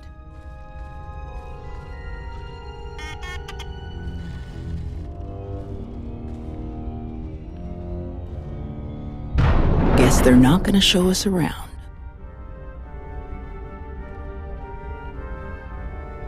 Let's take a look around, see what we find. Not IOCAP, no. Alright, we gotta talk about this a little bit. First off, the cutscenes in this update, Masters Enigma, are freaking great. I'm very excited about them. So in the previous update, there was some really cool cutscenes called Galactic Threads. However, there was a lot of side filler content, like the thing with the 2 Mandalorian ladies, or I guess 1 Mandalorian lady, 1 former nothing, now Force Powers lady, and it was so bleh. I care about the big stuff. Like, I'm in the end of the story. If I wanted to go see random little side quests, I'd go to, like, Terrace and redo the bonus quests, you know? But these ones all seem very significant, and I like it. I love it. That's the kind of cutscenes I like. It makes me very excited for whatever the next update will be. And of course, I haven't even finished, like, playing this yet. So we are not on IOCAF. We are playing the most recent update. It's getting near to the end of this expansion. This expansion is called Legacy of the Sith. This update, this story is called Masters Enigma. And we're on the ship called the Enigma. And we are inside the ship. It's very derelict. Derelict. Why it has plants growing in it when it's an actual ship? I'm in the sky. I'm not entirely sure what's going on there. Lord of Tinder says, why would you just take out the Datacron? He can just yoink it out of your hands. Okay, listen, Darth Jadis is super powerful. He's like top tier Sith. Like, he's one of the most powerful Sith currently in the galaxy. At least based on his previous powers, and he's probably even stronger now. So honestly, he could just mind control me really easily to get what he wants. He doesn't even have to do that. I assume there's a reason he can't. I assume the holocron that I have some type of connection with, he needs me to do it kind of more willingly. I want to talk about Darth Jadis and Darth Malgus. So a really long time ago, when this storyline started kind of kicking in, my theory was that Darth Jadis and Darth Malgus were going to work together. So I'm actually a little confused now about why it sounds like Darth Jadis wants possibly both Hedda Cole and Darth Malgus to fail. But more than anything, from this speech he just gave, oh my god, I love these mushrooms so much. The speech he just gave said that he did not want the machine used, or at least not used by Darth Malgus, but I assume not used at all. I don't think he's very confident that the Mandalorians will bother getting it properly working, because they're kind of dumb. Oh look, these mushrooms are really nice too! Oops, I just got stuck in a mushroom. I like these ones as well. They're a different color, but super cool. So I have some like important questions. So Darth Jadis's MO in the Imperial Agent story is he wants to cause chaos, fear, and send the galaxy into chaos. However, in this cutscene that we just watched, we asked him, why don't you want to have Malgus push the button and turn the machine on? And he said,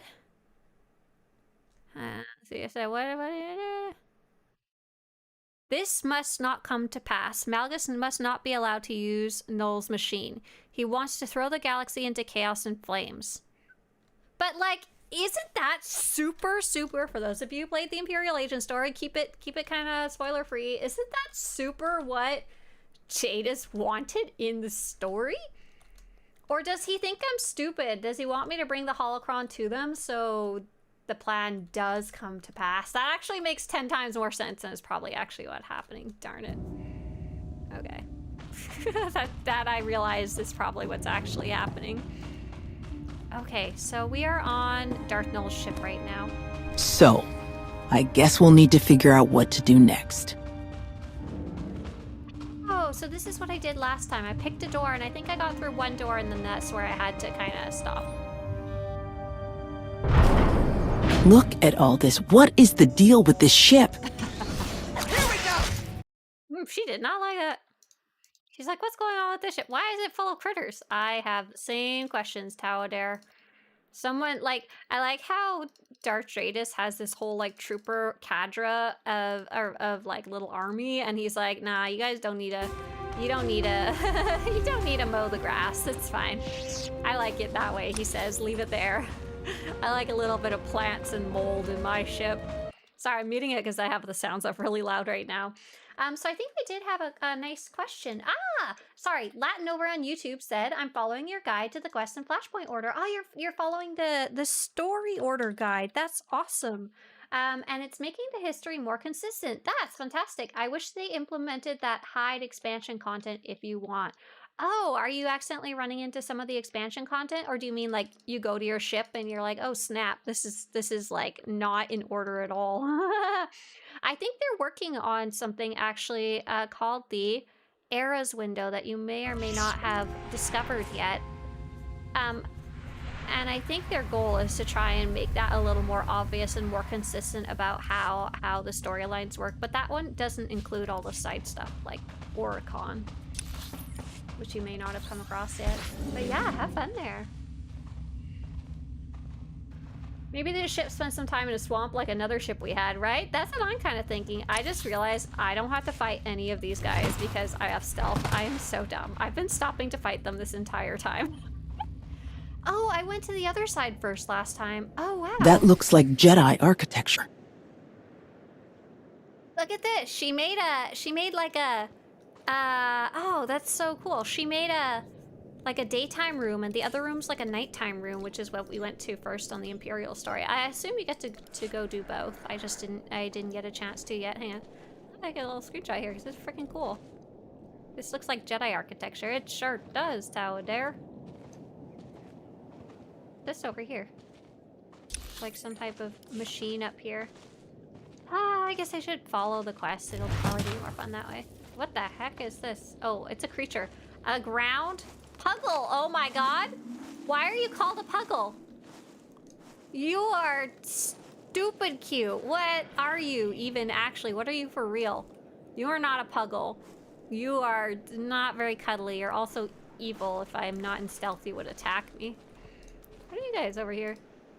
Plains Prowler Cub. Up there, she's got some griffin bat. She likes her little critters. So what's cool is this is inside her ship. I guess now we kind of know why there's so much other greens in the rest of the ship.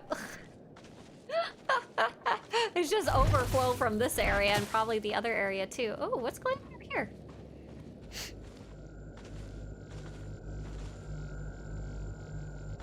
What are those devices built into the walls? I don't know, Tao. I want to know. This doesn't seem safe for my health. Were we just supposed to walk over here? Oh, we're just kind of exploring, I see.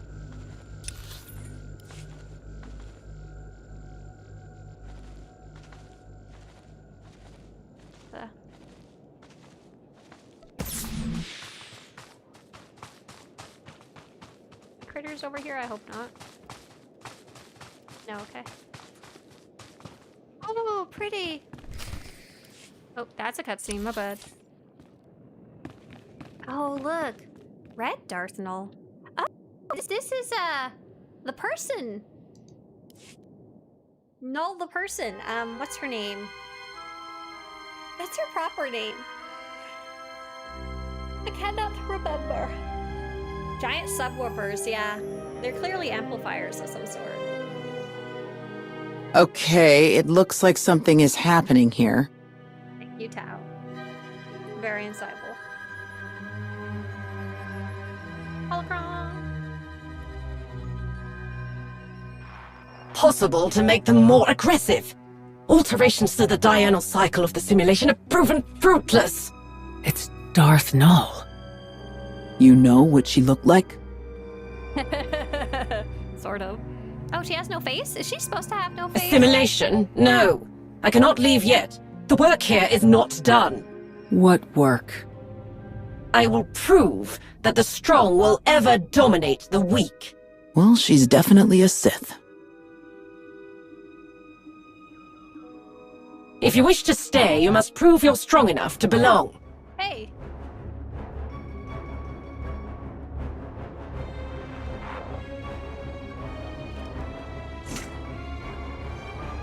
It's robot beating time.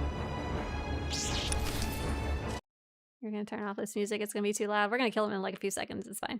Don't worry about it. Don't worry about it. Don't worry about it. Yeah. Ah, so that's kind of cool. That looked like Darth Null. I think her name starts with the R, but it looked like she was wearing a Mira Luca mask and not the like creepy Darth one yet. So I don't even know if that was actually her being a Sith yet. So maybe that was her when she was still in her kind of Jedi phase, right? So apparently, interestingly enough, Intezar went and translated this this right here, and it says something like death in the Force. I forget exactly what it said, but he translated it, and it's not any of the normal sayings, and it's not the normal version of oh, here it is. Okay, so there's this. Are these the same? I think this is like the normal one, and then there's the red one over here. It's something like death in the Force or something like that. And they're called steels, S-T-E-L-E. I'm not entirely sure what that means, but that's what they're called in the game. I assume it has some real life meaning there. Okay. Cutscene time. You are strong. Very well. Perhaps you can be of use to me. I did not. They were simply doing what they've been programmed to do, prove their strength. Unfortunately for the droids, you were stronger. Not Revan, no. I'm afraid I cannot cooperate with any external directives until my current experiments have reached a satisfactory conclusion. I am a protocol, a fragment of Darth Null's experiences from when she was at the height of her Sith power. Oh. I was created to assist Darth Null in various research projects where an isolated Sith perspective would prove beneficial. Then what are you doing here? I am currently focused on resolving the flaws present in this biome. Seems fine to me. Not sure about you, though. I am operating at peak capacity. The biome is not. It is empirically flawed. This biome was originally inhabited by a diverse mix of beasts, both predator and prey. They existed together with little to no conflict among them, most puzzling. Large herds congregated near peaceful waters, and the predators would not strike. They would not dominate the weak, even if their own spawn went hungry. I have made numerous improvements to the environment in order to rectify these errors, but the response is the same. The predators still fail to eliminate their lessers. They have grown mangy and dim-witted, as likely to attack each other as their natural prey. They have damaged the biome's infrastructure for reasons that do not make sense. No matter my solution, no matter my strategy, the outcome is the same.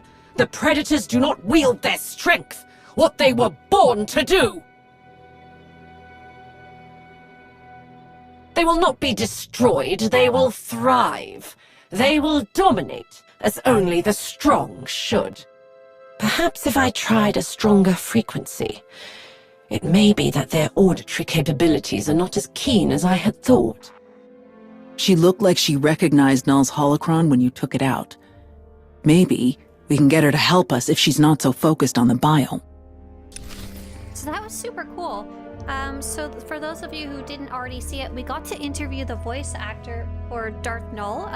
That was actor named Samantha Bayart, and they talked a whole bunch about their acting role as Darth Null, which was super cool. And so what's interesting is I'm pretty sure this ship exists in the time and place where Darth Null is neither full Jedi nor full Sith. She's kind of somewhere in between. I want to take a look up Darth Null's proper name because it's driving Rania, R-A-N-I-A-H, Rania.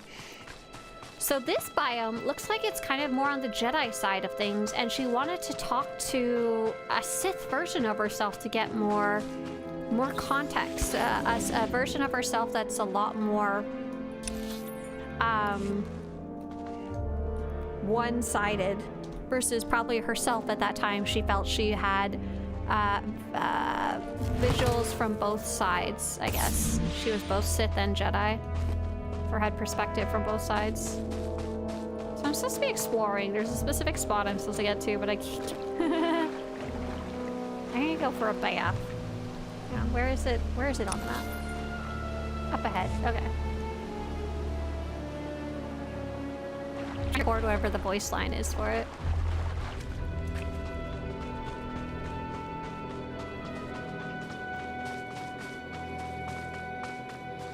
Looks like it's supposed to be right here. Maybe it's in here?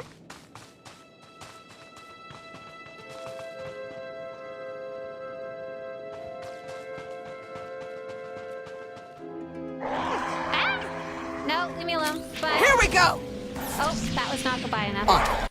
So what does it actually want me to do here? It says explore the biome of balance. I think I'll go walk on that specific point and see if that helps it. If not, I'm just supposed to walk around, you know? Oh, it's actually a huge area, it's saying. Oh, okay. I guess we'll just kind of see what we can see. Darth Karlak, that's right, exactly. Exactly. Was she a student of Rajavari? Wouldn't that be cool? She could be? I don't think we know exactly her timeline. I don't think we know exactly how old she is because when we were talking to Darth Karlak, when we were talking to Samantha Baird, they said something along the lines of she could be hundreds of years old or even thousands, I think is kind of the acting direction that they were given to play her. And that's super neat. I love that kind of mysterious timeline stuff, though it's so much fun to be able to put everything in context once you have info. I'm probably gonna be here a while, to be honest. I kind of suck at these open-ended kind of quests. I get a little too focused on the minutia and never really quite wide. Oh, look at you, Groffits! Oh my god! Are you the big fat things that they wanted you to go get eaten? Darth Null wanted y'all to get eaten? You're so cute with your babies. I do wonder why the beastie creatures didn't want to eat them. Go take a peek in here. Oh, this is like the command console. Read Darth Null's research notes. Sure. But what if I can't read? That's okay, the video game will read it to me. Get off the table, Tao! Frickin'! We're trying to record this for the nice people. Oh, oops. Oops. Hang on. Try this again. I didn't say it out loud. Experiment 46 research notes. Biome objective balance. Intent: to find a homeostasis, what I once might have called balance, in an ecosystem supported by herd species as its keystone. Settlements of herd creatures, specifically timed to allow these slow, lumbering beasts to populate the environment. Introduction of predators to maintain a herd population, keep numbers optimal without completely wiping out their own food source. Scavengers to clean the environment and keep it free of parasites and other unfavorable pests. Potential limiting factors. See, sharing a water source, training guardian beasts, and management of predators. Sharing a water source.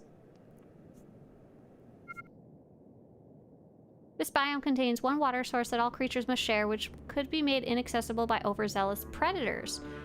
Solution: cultivation of a vegetation specimen water lotus. When consumed by field boars, the water lotus releases pollen that induces a sedative-like effect on the biome's predator species. The herd species remains completely unaffected by the pollen and its properties. However, I discovered that the creatures selected to act as guardians of the herd benefit from the exposure to the pollen, particularly through improvements of their metabolic systems. Trading guardian beasts. Boar herds have been specifically selected to adopt a guardian role within the structure of the herd, but the simple-minded creatures may fail to adapt to any mutually beneficial symbiotic relationship. Solution: develop a training device used to encourage desired behavior among guardian boar herds. Within just a few cycles, these guardian beasts have learned that guiding the rest of the herd to the biome's water source, where water lotus grows in abundance, will earn them the beneficial effects of the flower's pollen as a reward. Management of predators. I cannot overstate my satisfaction. Prolonged exposure to the water lotus pollen and its sedative-like effects poses the risk of unacceptably high efficacy in restricting predatory instincts. Candidates for the biome's predators must come from the species that can be easily trained, so that, as a countermeasure, I may modify behaviors quickly and thoroughly in order to guarantee genetic inheritance. Construction and installation of sonic agitators built for the express purpose of provoking and inciting rage is the solution. Results. I cannot overstate my satisfaction with the agitators or how pleased I am with the results that they have yielded. With these devices, I can control the predator's aggression with surgical precision, and damage to their auditory senses is within acceptable limits.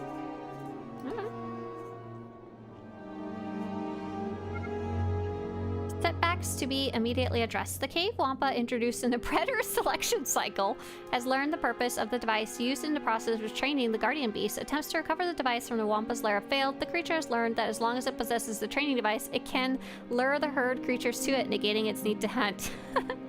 This failed result of the predator selection phase is to be removed from the experiment and destroyed at the earliest opportunity. Okay. I don't... Identify the cause of the predator's distress. So the predators are... I assume they want to go eat these guys, but the water... Going near the water lilies makes them sleepy. But they could come eat them up here. You guys are essentially walking hamburgers, right? They're giant hippo pugs. Yeah, they're groffets. They're real funny. We love them. We love them. They're from the planet of Rishi. Okay, so here's another one of those devices. So there's one on each side, and there's also a cave where the wampa would come out. Do we still have the cave for the wampa? Oh, yeah. Hello, is the wampa still here? Cave. No, wampa. That was too close. How dare... She's talking because I fell and she needed to heal me. She's like, Commander, could you stop breaking your legs when you jump off things? Okay, so it doesn't look like the wampa's still here. At least at the moment. That might change. Hey there, Favor. Hi. Favor, are you working on getting your drops? If so, here's the link. Make it easier for you. Hey, Albert, and hey, everybody coming in. I'm playing the news story. I'm on the other side that I haven't seen yet. Darn it, I don't want to kill these guys. Here we go! They're not important to me. We need them for the experiment. They can't... They can't go eat the little groffets if they're all dead. I guess I need to pop back into stealth, unfortunately. I can't order more from the grocery store, unfortunately. Go back in stealth. So we went in a little building. Identify the cause of the predator's distress. So maybe I could go... Maybe I could go look at the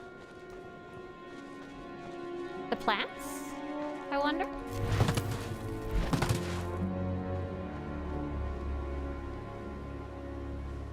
No, it doesn't look like it.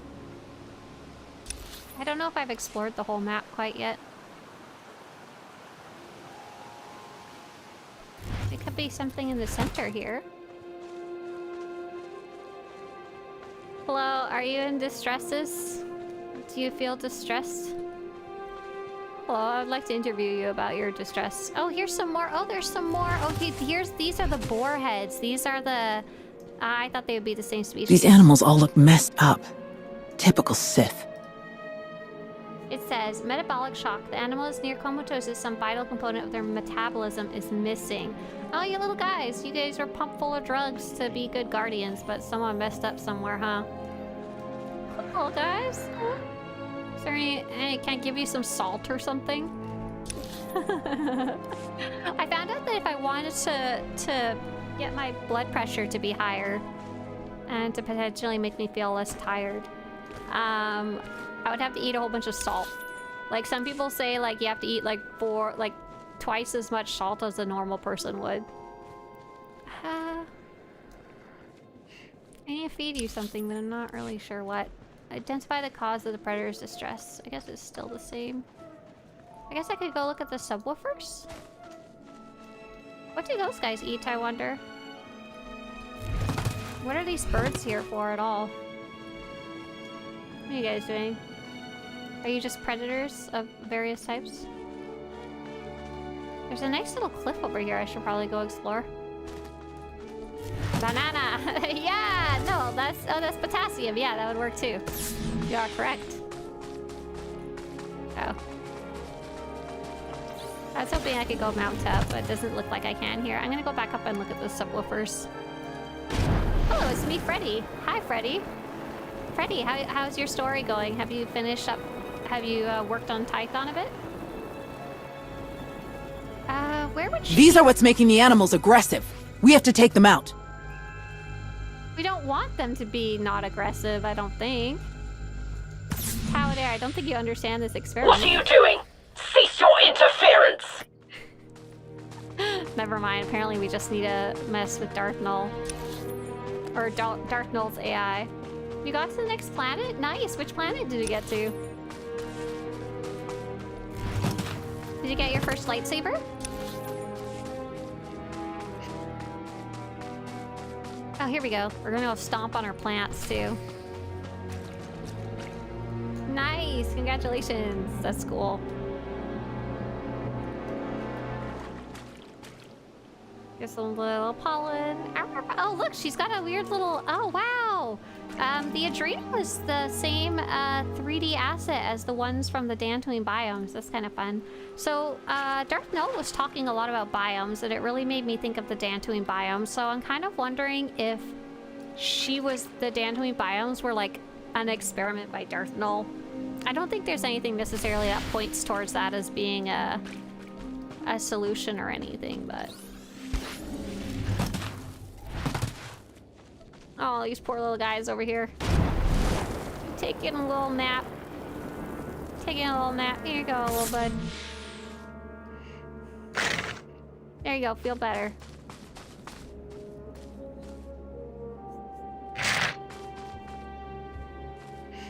Feel better, little guys.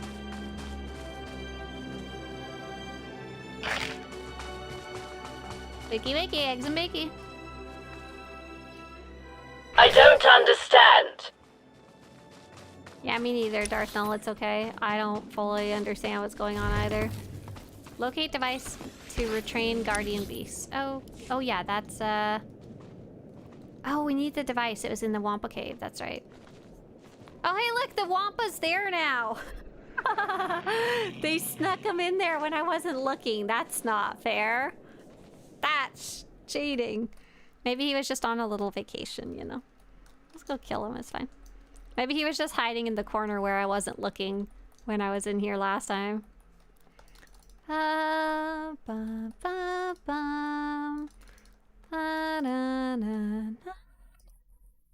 like that music. I forget what that one's called. It's like Tython, the Wellspring, maybe? Oh, funny Sith. Yeah. Okay, we got our little device. Lead the guardian beasts to the herd. Okay. This is very Dantooine biome, actually. Send the boarhead to protect its charges in the field. I'm so confused. She's mad that the beasties are not attacking. Like, these little guys don't need protection, as far as I can tell. They're already not getting eaten. I think I didn't fully understand the gist of this experiment, or rather what we're trying to do. That's cute. Get going! Oh, I didn't wait long enough for this. So this was just sitting here like herb-a-derb-a-derb. Okay. Let's see my little grazers over here. And command the boar herd to herd its charges to pre-trained locations. So that would be, I think, down by the water, I assume?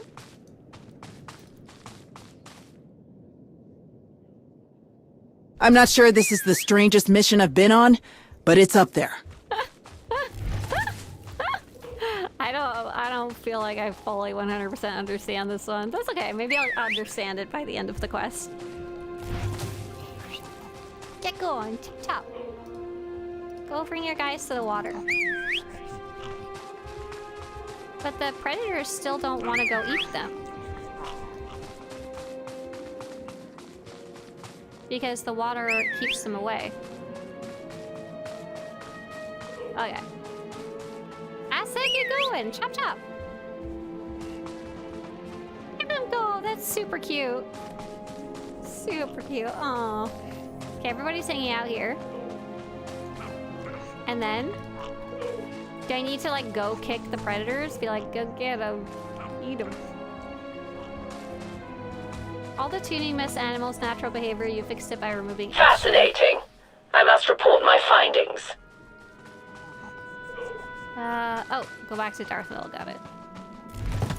Quote-unquote Darth Null. They call her Darth Null Protocol. I've been calling her Darth Null AI, but that's not quite right. Okay, here we go. We're a little caught up now. An unexpected conclusion. Aggression, when not properly focused, can lead to weakness rather than strength. Specific circumstances, including the symbiotic relationship of environmental factors, must be taken into account. Curious.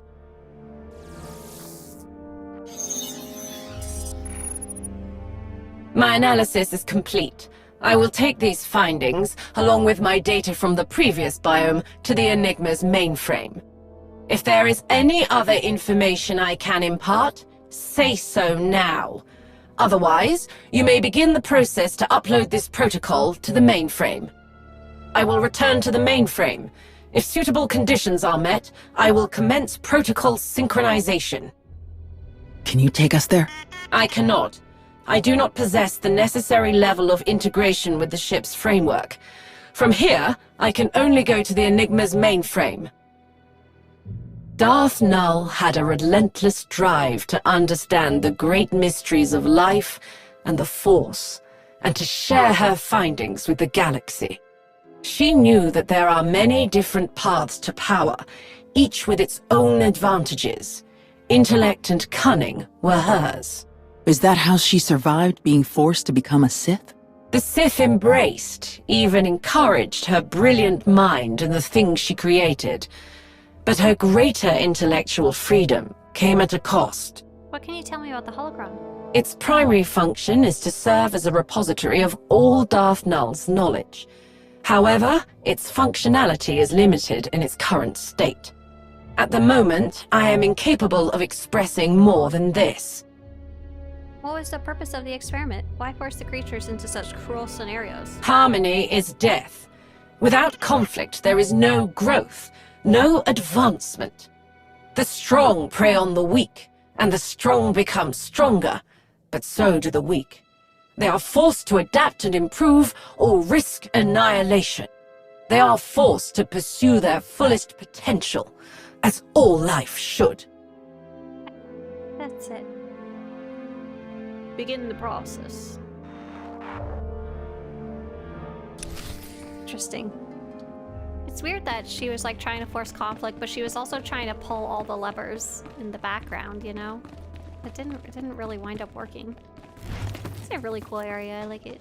I keep trying to mount up, but it's like, ma'am, you are inside a ship. You are not allowed to mount up here. But what if I just used rocket boots? Now we can head over to the other side, and this is the part that I did last time, but to be honest, I was not paying a lot of attention because I was interviewing the voice actor of Darth Null. Why would Null make a digital copy of herself, a dysfunctional one at that? Let me through, let me in there. I don't know what's in there, but I want to go. Let me. Is there, okay, have you guys heard of rubber ducky?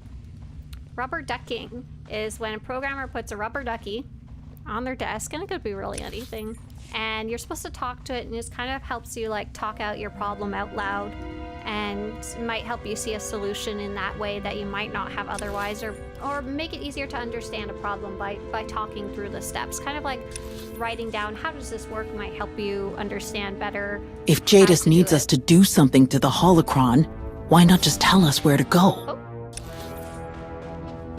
Yeah, Jadis. So, I think she's using Darth Null as a rubber ducky.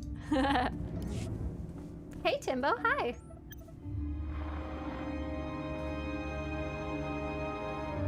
Your assistance has been most useful. May the Force serve you well.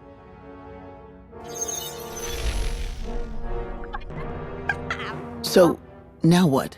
She mentioned another biome. Let's take a look. That was weird. That was odd, to be honest. Okay, so I think this is the part that I did last time. Let me in. At least I'm not surprised by the plants anymore. I'm sneaky. Ooh, good creepy music.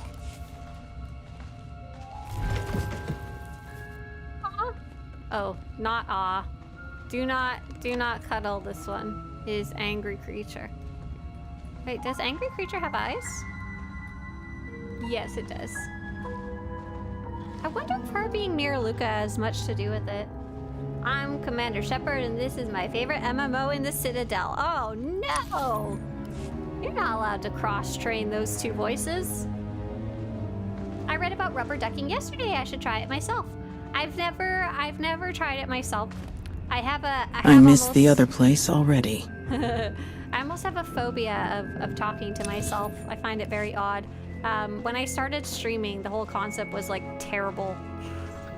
Like the worst. Like I was like, I have never talked to myself in my life, and now I have to talk to myself for 2 hours. But I do absolutely kind of walk through like, how does this work in my head, as if I was explaining it to someone else, and that can often help a lot with different problems. Or sometimes I'll post about it in like Reddit or Discord and type out my whole problem and then realize, like, come to a solution before I even got there. In some cases, talking to yourself is how you have the most intelligent conversations. I don't know if that applies to my case. Depends which vessel you are in, talking to which vessel you are in. You've been talking to yourself for years. None of us exist. Oh, okay, perfect. That's fine. Any tips, says Latin, on how to use Sage Healer? I'm trying, but I run out of force so fast I don't know what I'm doing wrong. Oh, great question. And Bladen wants to know, what level are you? And that's also a really useful question. Sage Healer. Swtorista. So Latin Razor, let us know which we'll hop over to this really fast because it's fun. The Sage Seer, out of all the 3 different types of healers, I find the Sage Seer and the Sage Seer and the Sorcerer Corruption, the Imperial version, the scary version, I find them the hardest to learn of all 3 of the healers because of the way that the abilities interact with each other. You're just starting? No, Latin, what level are you literally? What level exactly? Or if you don't remember exactly, give me the next, sorry for the caps lock there. Give me the last level you remember being. Like, are you level 13? Because if you're level 20, okay, so you're just literally a baby. You are missing like 90% of your abilities. Okay? Listen, look, if I scroll down, you have literally 2 heals. So far. Okay, listen, there is literally nothing you can do at level 20, really, as a healer that's super, useful in any way. So basically the way it works is your different abilities, as you get them, you'll get another one at level 23, which is a good one, and you'll get another one that's a self-heal at level 31 that's really useful to use. And this one doesn't matter for you playing solo. But right now you only have these 2. These 2. I'm going to link you the Sage Seer classic class leveling guide. And for those of you not familiar, these basic class guides, I love them so much. And if you go to the little box that says, what level are you? And type in your ability your level number, and press go, it will literally hide the ones that you don't have yet to make it more clear about what you have and don't have. So right now you only have benevolence, just to heal, and deliverance, just to heal. You don't have any of the tools that make them work together yet and make your force easier to get back. You don't even have the thing that gives you force back. Do make good use of your little bubble. It will protect you or your companion. If you're healing your companion, is very useful. I don't think it uses that much force, and it lasts for 30 seconds. So that would be the first step, would be apply that bubble and don't reapply it. Don't waste reapplying it until it's gone. Yeah, I think you physically see the bubble around them, so it makes it even more obvious. That's about it for now. Other than that, just level up the best you can. Regen out of battle and stuff like that. Bladen says, change your companion to damage or tank if you're getting attacked too much, and that's a great tip too. And you don't even have access to your tree yet, so there's nothing really else you need to learn yet. Basically, you're just small. But Latin, I hope that helps, and I hope you want to bookmark that basic class guides there for the future. And for those of you who wanted to check out those basic class guides and the level feature, I've just linked it for you in chat. Okay. I love these honeycomb mushrooms. I've seen something like this in real life. It was bright pink. It was not glowing, but it was so bright. It was really freaky. Let me see if I can find a picture of it, because I really like it. It was so cool. I have it in like my photo roll somewhere from a while back. Basically, we were hiking in a forest. I think it was near the sequoia trees in Northern California. Northern California snow fungus flower. And there. Freaky. Oh, yeah. Okay, perfect. Here we go.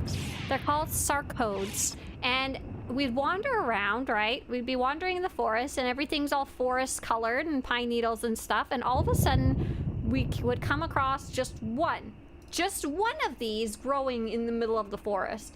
Like everything, no flowers anywhere else, only pine trees and maybe some grasses and dirt and trees. And then one of these is coming out of the ground and you're like, what is that? So freaky, but very, very, very bright. That's super what it reminds me of. These are really cool too. I've never seen a plant that glows in real life.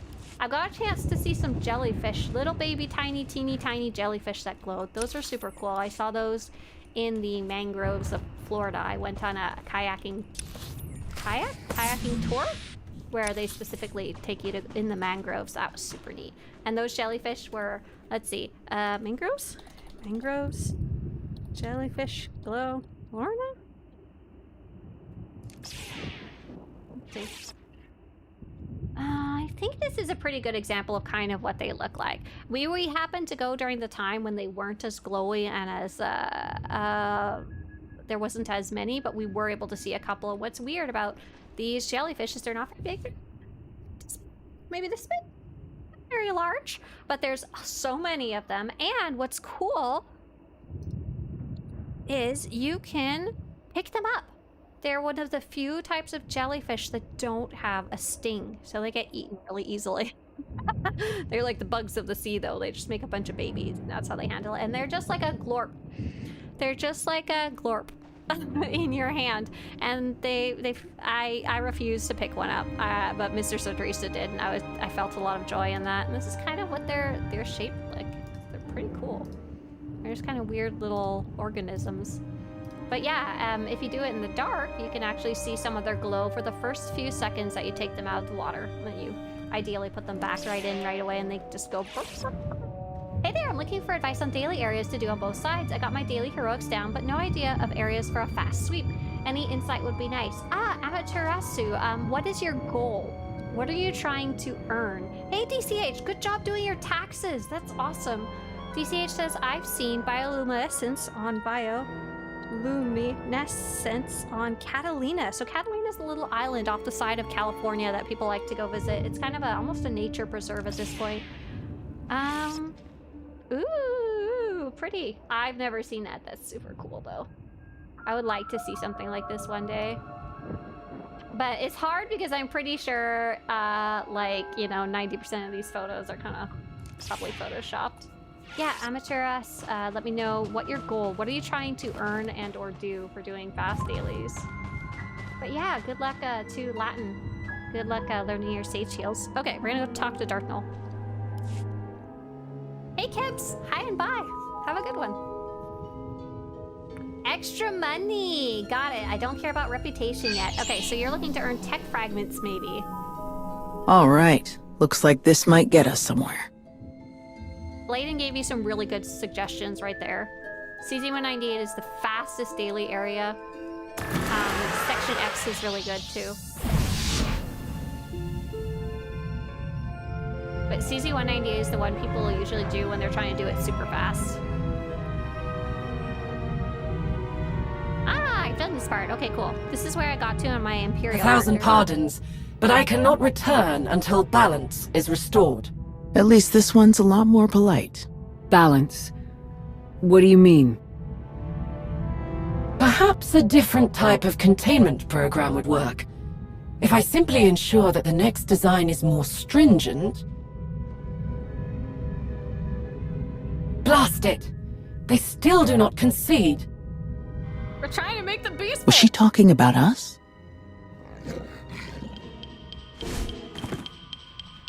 I think she was talking about them. Pew, pew, pew. So Amateurs, yeah, CZ190 is awesome. I would also, if you're looking to make credits, I'm sure you kind of already are kind of familiar with this concept, but I want to show you just in case. Earning conquest on multiple characters can be really, really, really valuable. I'm sorry, Tawadair. You're getting killed, and I'm not a tank, and there's nothing I can do about that. Making conquest on multiple characters is also a really fantastic way to make some credits, especially if you're also in a guild that's doing a large yield planet. You'll be getting 1,000 tech fragments per character that you complete that on. So if you're doing dailies, a lot of the dailies are covered. Are covered under the conquest objectives, so maybe you might want to take some inspiration for there. I find Yavin has always been pretty fast for me too. As mentioned, CZ198 is super fast, and the other ones I think once you get familiar with them can be pretty fast as well. So for example, where was it? I just saw Patrol Rishi. This one's like do 5 quests on Rishi. Rishi is not even technically a daily area, but it has some daily quests. And that would also net you 21,000 conquest points for doing patrol on Rishi. And it also wants you to defeat enemies on Rishi and complete missions on Rishi, and those are repeatable. And then like I would combine that also with any of the Galactic Seasons objectives, because the Galactic Seasons give you tech fragments when you get certain levels. They also give you crafting materials you can sell, and more importantly, for making credits, at certain ranks you get these cartel packs. And when you open those up, there's a good chance you might get something worth selling. You just have to wait for the timer to wear off after you claim it into your inventory. But yeah, I hope that was a little bit of an answer there of what you might want to go check out. But good luck, yeah. So the best bet is like kind of combining multiple goals in the same direction. But I have linked you, if you scroll up just a bit, I have linked you the how to earn credits guide there, and I've linked that for you guys in YouTube too, and that kind of talks about some of those ideas. Though I like the way you're doing it. Doing dailies is a really fun way to earn credits if you're combining multiple goals. Peyton says, really enjoy your gameplay. I'm glad you're liking watching it. I like streaming and playing, but I don't normally play the story that much. I sometimes worry that it's boring for you guys to watch because we're just sitting here watching the cutscenes sometimes. And hey, Exelder. Hello, hello. No, no, no! Mindless brutality is not the way to restore order! You are an impediment to my progress. What? Oh. I suppose you were. No matter. My predicament remains. Maybe we can help each other. I would be foolish to turn down mutually beneficial assistance. Cooperation is essential to balance, after all. So this is her Jedi version. I am Renaya, Master of the Jedi Order, Defender of Peace, Preserver of Balance, Patron of Knowledge. Wasn't that who Darth Null was? Before the Emperor showed up and made her a Sith? I am not a Sith. I am a research protocol created from Master Renaya's memories, designed for the study of Jedi philosophy and psychology. My current research task is restoring the ecosystem of this disharmonious place. It has proved quite challenging. You can say that again. In spite of my efforts to separate various species into compatible subbiomes, creatures that should be safe and content, if not thriving, are instead suffering. Plants overgrow their bounds and choke what is beyond. Bodies of water that were once full of egg clutches now spawn nothing. Prey and predator alike languish and decay. Instead of bringing protection and purpose to this ecosystem, my efforts to apply structure have only strengthened the chaos. That malfunctioning little twerp. This is all his fault. I clicked out of the game. I have not interfered with anything. The creatures are still free to pursue their instincts, except those which might harm the biome's other inhabitants. It's the containment fields. That must be it.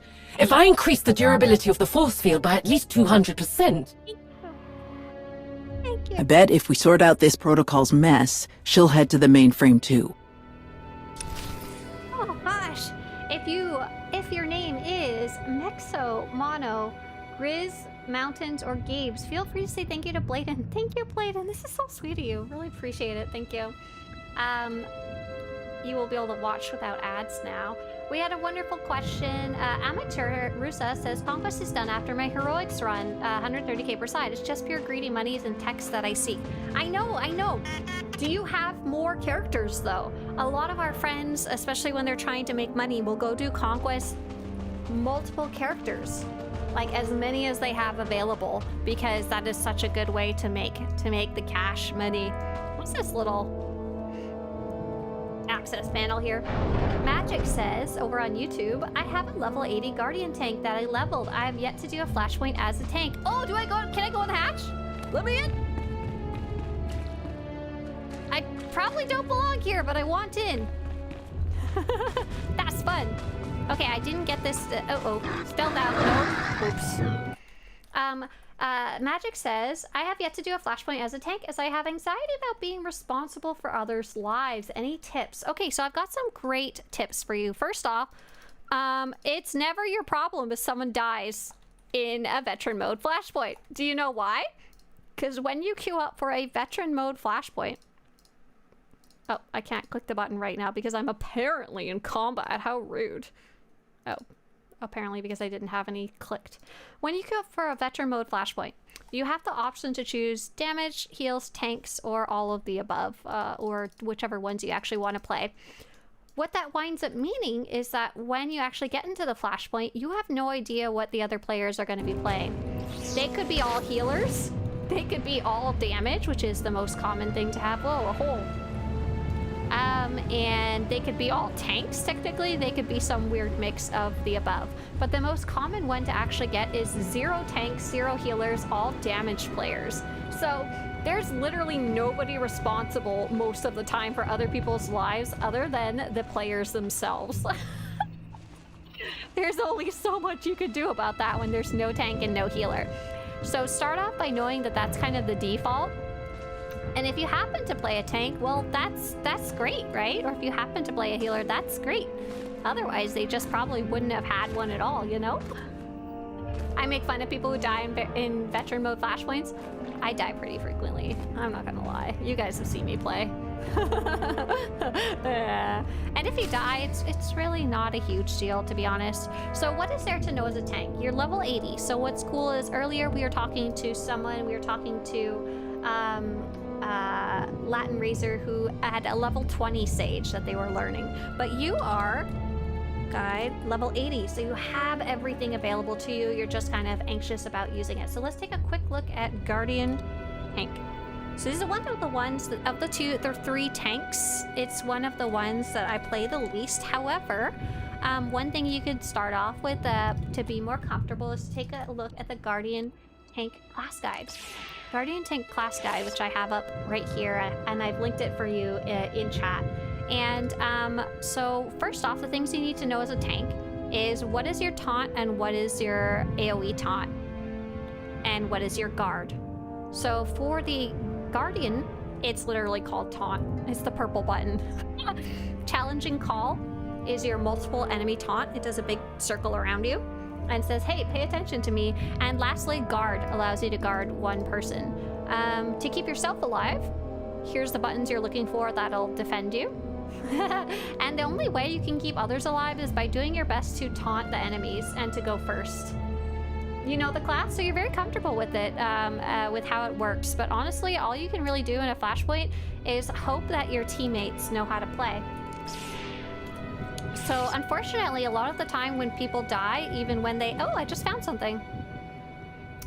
when they die in flashpoints, it's because they ran off on their own. 2, they are pulling a lot of aggro and don't know how to cut that out. Like if they have a detaunt, they don't know how to use it. If they have a stealth out, they don't think to use it.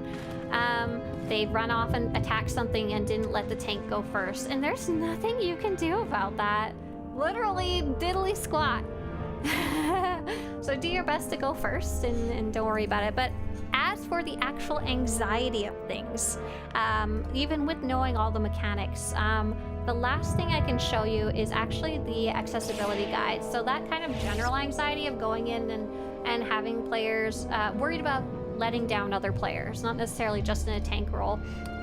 If you want a whole bunch of assurance, we have this fantastic guide called the How to Play SWTOR with with anxiety, whether it's social anxiety or general anxiety. A lot of players talk about their different tips and stuff like that, and I think we even have some tips specifically about flashpoints if you wanted to give it a try. And the last tip I would say is play with a guild if you happen to be in a guild. Here we go. If you want to read some more about flashpoints, you can in there as well. All right. Are you required to have Tau as your companion? I think so. I believe so in this part of the story, unfortunately. Otherwise, I should take Alter out with me. That would have been smart. But yeah, I hope that helps a little bit. Magic. It's mainly just understanding that you can control very little in a group content, and do your best to kind of be aware of the things you need to know before going in. So, for example, your taunts, your defensives, and your attack abilities, so you can at least play those without having to worry too much about thinking too hard about them. You're welcome. Yeah, I wish you good luck in a flashpoint. I hope you have a lot of fun. If we weren't playing the story today, and I need to get this done because I'm like 2 weeks behind, I'd be like, let's go run a flashpoint right now. I don't know if you have any interest. On Monday mornings, we do something called Monday Morning Operations. It's not a flashpoint, but if you're subscribed and wanted to join us on the Starforge server, you're more than welcome to. If you come at 7:50 a.m. Pacific before the stream, right before the stream starts on Mondays, you're pretty much guaranteed to get a spot, to be honest. Okay, let's go. I think we're gonna go watch the cutscene now. I talk too much, sorry. Hey, Experiment 17 research notes, biome objective, ferocity. Wetlands, ephemeral, metamorphic ecosystem, predator aggression, optimization to construct a natural hierarchy emphasized by the essence of predation and its indispensability in the cycles of life and death. Variables and requirements. Inclusion of small organisms. Secondary function, consistent food source. Primary function, crucial element in maintaining vegetation and combating overgrowth. Introduction of moderately aggressive species, instigated into challenging more dominant species in order to develop their strengths. Identify predators with the potential to be forced into lower hierarchical rankings should they fail to consistently improve themselves or adapt to change. Potential limiting factors are the things we're going to talk about next.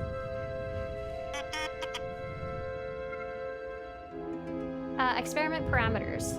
The biome must be in a constant state of fluctuation and transformation. Stagnation of one group will produce catastrophic consequences for the entirety of the ecosystem. If one link fails, so does the entire chain.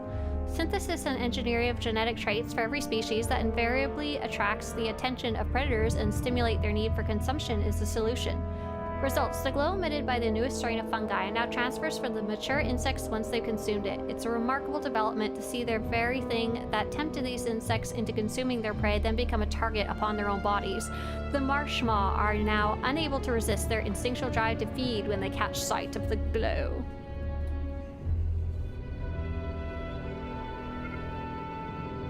By the very nature of the biome's design and purpose, it is too dangerous for me to physically take readings, make adjustments, or perform necessary maintenance. Solutions. Several of my acolytes have volunteered to assume the responsibility of these tasks in my stead. Results. 2 of my assistants perished while attempting to conduct their own studies. Oops. Another was lost in a gully while collecting samples. Oops. The introduction of the remains to the biome's hierarchy has added a fascinating, unforeseen element to the experiment. Ew. Lab assistant droids have been deployed within the biome is the real solution. Necessary scavenging.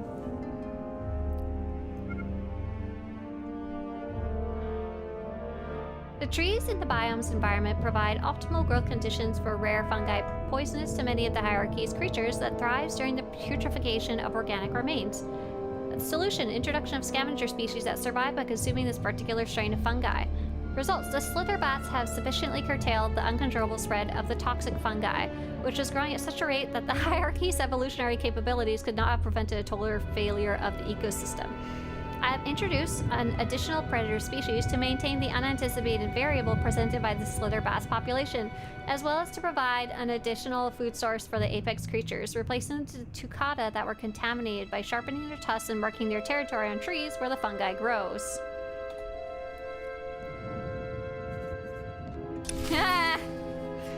This reminds me of, I can't remember, the snakes eat the rats eaten by cats. Does anyone know what the hell I'm talking about? It was, we don't need to eat cats. China?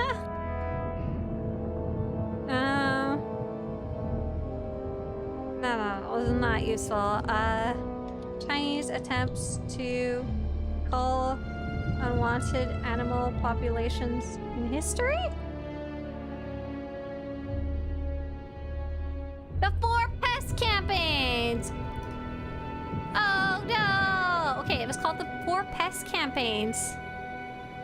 They caused the ecological disaster. Oh no. So the Eurasian tree sparrow is deemed a major pest for consuming grain, with claims that each bird consumes substantial amounts of food annually. So then they destroyed nests, break the eggs, kill the chicks, use poisons and banging pots. But then there was 1 to 2 billion sparrows killed, but it made all the insect population, and particularly locusts, which destroyed the crops, contributing to the Great Chinese Famine, which led to millions of deaths. In 1960, recognizing the ecological disaster, Mao ordered the campaign against sparrows to end. Oh, no! Yeah, that's what I was thinking of. Oh, man. So yeah, this is super reminds me of that concept that when you start tinkering, if you don't understand the really, really, really complexity of the system, it winds up being bad. That would be me. I'd be like, just kill all the mosquitoes because everyone hates them, and then suddenly the entire ecosystem collapses somehow.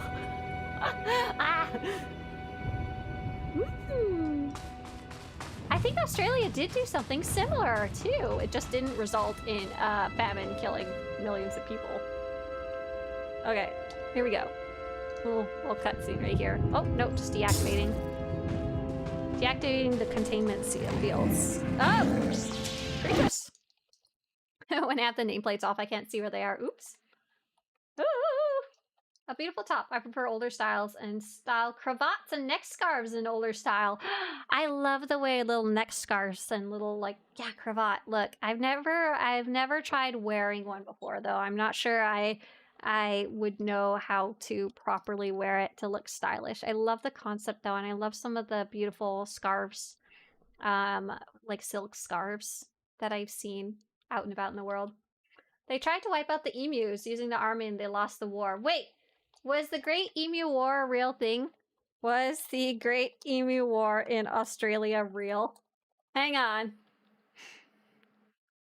Oh, it was a nuisance wildlife management military operation undertaken in Australia.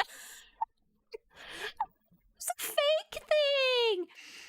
Outcome. The emus were surprisingly elusive and durable, using scattering tactics that made them difficult to hit. The military failed to curb the population. Oh, they lost! Oh, the emus are considered the victors. After a low number of casualties, the army withdrew after just a month. I didn't realize that was real. And apparently something about poison dart frogs. Hang on. Poison frogs, Australia, called disaster?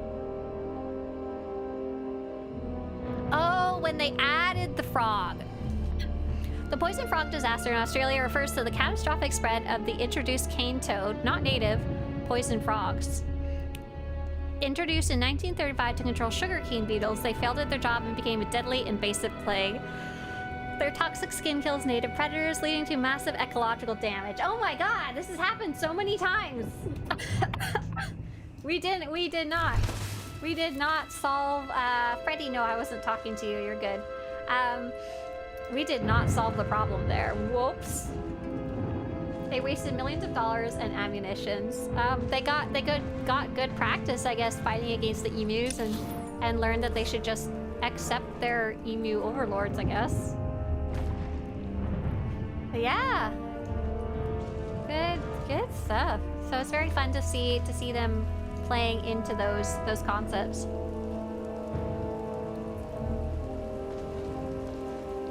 Oh, there's a baby! I'm very curious to see, I would be very curious to know how much they had to research for this one, or if some of them maybe just already knew about the concepts. Because like, I knew vaguely about some of them, but clearly not the details. I'm sorry, I have a little tickle in my throat. All the Dr. Pepper in the world ain't fixing it.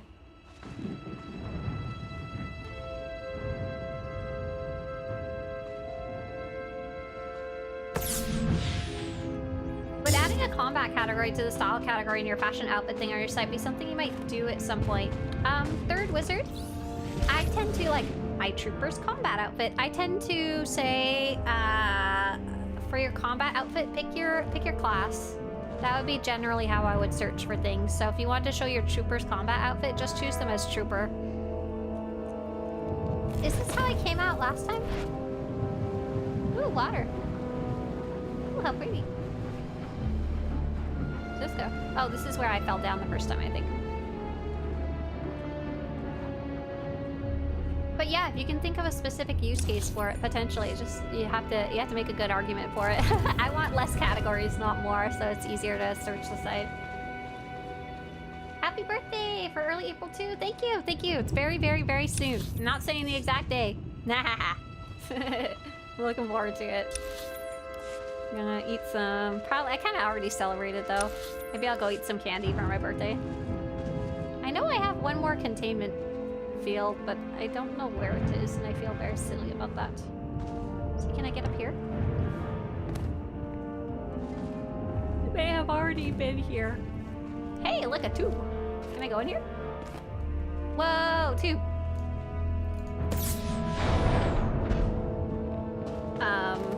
Oh. I don't think I was supposed to go in the tube. There's something up there, too. Where's the last field? I wish I was paying just a little more attention earlier. I guess I should go in a ring around the outer edge, and that should mostly help me find it, right? Oh, I can't go this way.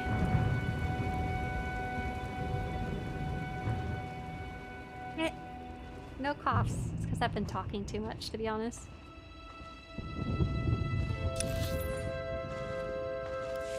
That's where we came in here first. Trying to follow around the edge. Here's one of the fields we opened.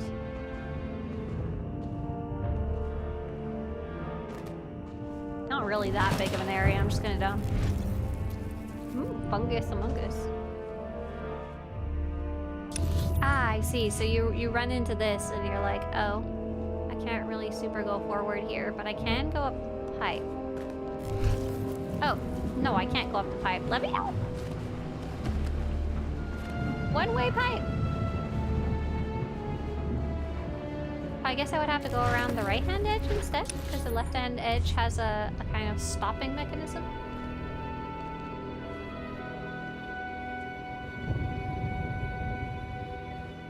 Moral of the story, people keep screwing up complex systems when they try to poke them with a stick. Yeah, I'm totally the kind of person who'd be like, why don't you just, you know, create an ecosystem? Luckily, I don't have the power to try and change a whole ecosystem in real life.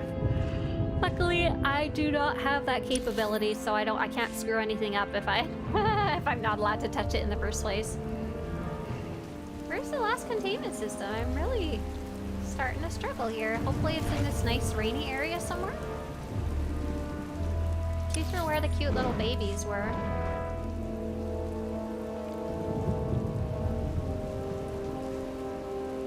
I can go through this pipe here. A different pipe, apparently. Ah, I think this is maybe what I missed before.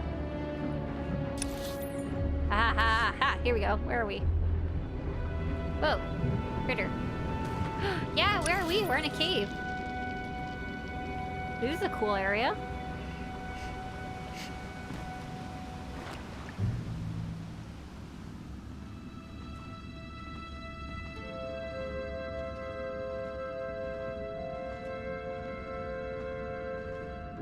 This is not a containment field in here, though.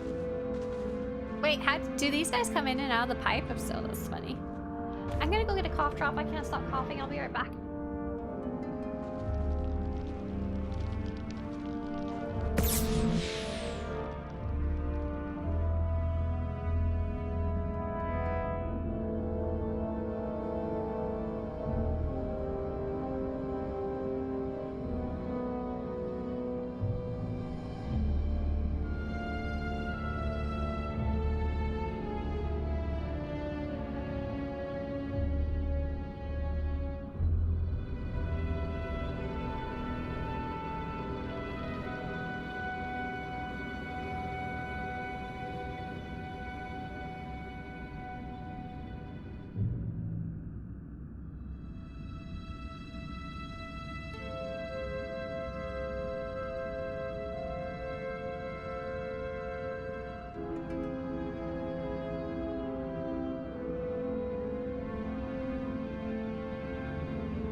What are you doing? I cannot allow you to endanger this environment!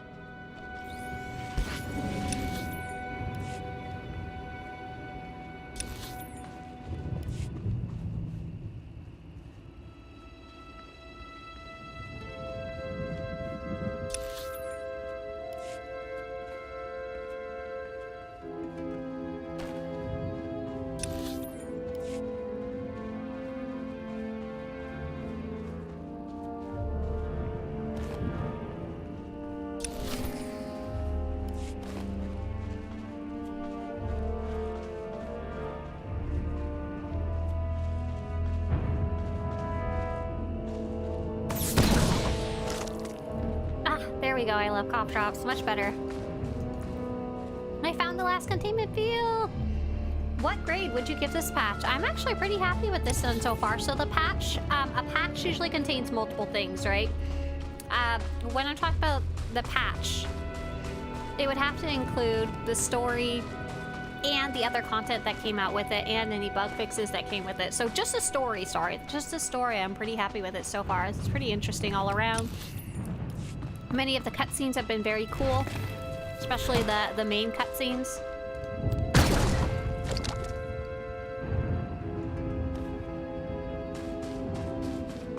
Bladen says the story stuff would be a good place to practice Vanguard DPS. Oh, it would. It would. That would be smart. Hence, I'm not doing it. Okay, I need to go find some more of these weird little... Yeah, there we go. Is this the broadsword content? Asked Art Brute. Yes, yes it is. The broadsword team is actually also mainly made of the same people who were at BioWare. They basically moved the whole studio over. And a majority of the people who worked there at the time.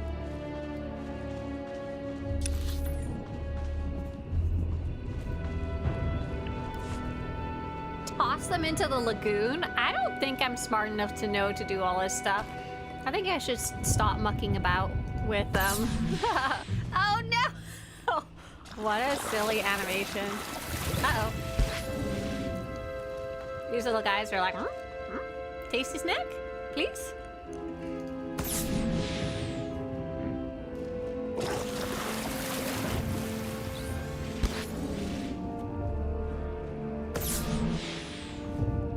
This goes against the stability I have worked to create, and yet progress is being made. How do you get to Master's Enigma? So Master's Enigma is the latest, the most recent story in the game. So basically you have to be caught up with the entire story. And you can kind of see the story order guide there with Master's Enigma at the very end.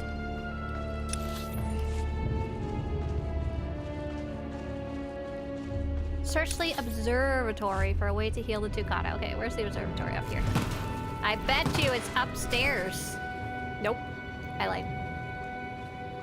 Activate a lab assistant droid. Let's do it.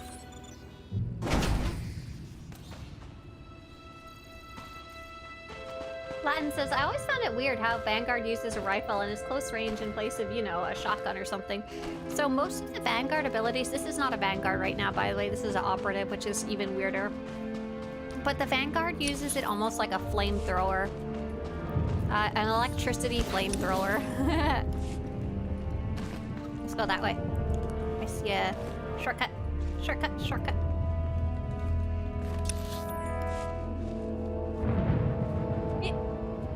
Oh no, pipe cut. That's not a shortcut. I'm probably gonna get stuck if I go down there, darn it. Let's go down here just in case. I haven't really memorized this area. It makes me feel kind of dumb. It's okay. There's a cave pipe here, but I can't remember if it leads back into the observatory. Or to a different area. Open up! Okay, yeah, that's the one from the observatory. Oops. Unless I can somehow, like, get up here. Yeep. Yep. Is there anything up here? Not really.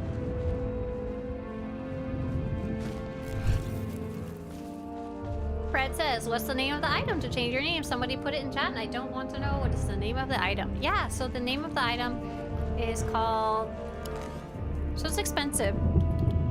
Since you're a new player, you can buy rename character name. But since you're a new player, it's pretty expensive. It's 1,000 cartel coins. If you go in the cartel market and just search for rename, it'll come up. But honestly, I don't worry too much about renaming your character. It costs a lot of credits just to rename it.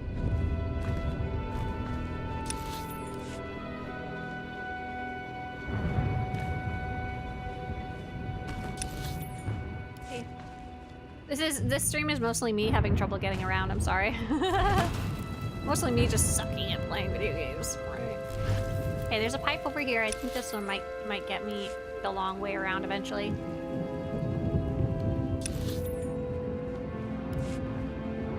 I think technically you can see the pipes on the map. They just aren't super easy to see. Ooh, roots. Ooh. They aren't necessarily easy to see on the map.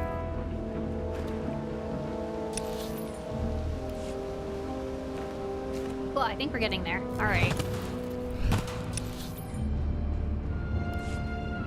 Slowly but surely making our way around the map here.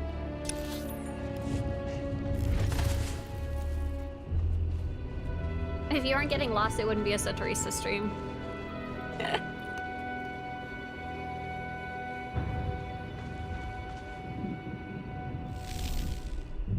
Fungus among us.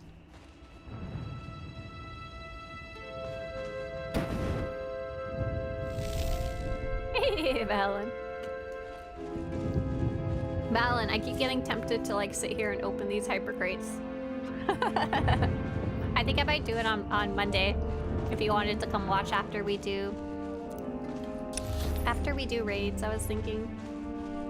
Okay, where's some more fungus among us? Are you a fungus? Nope, not the right fungus.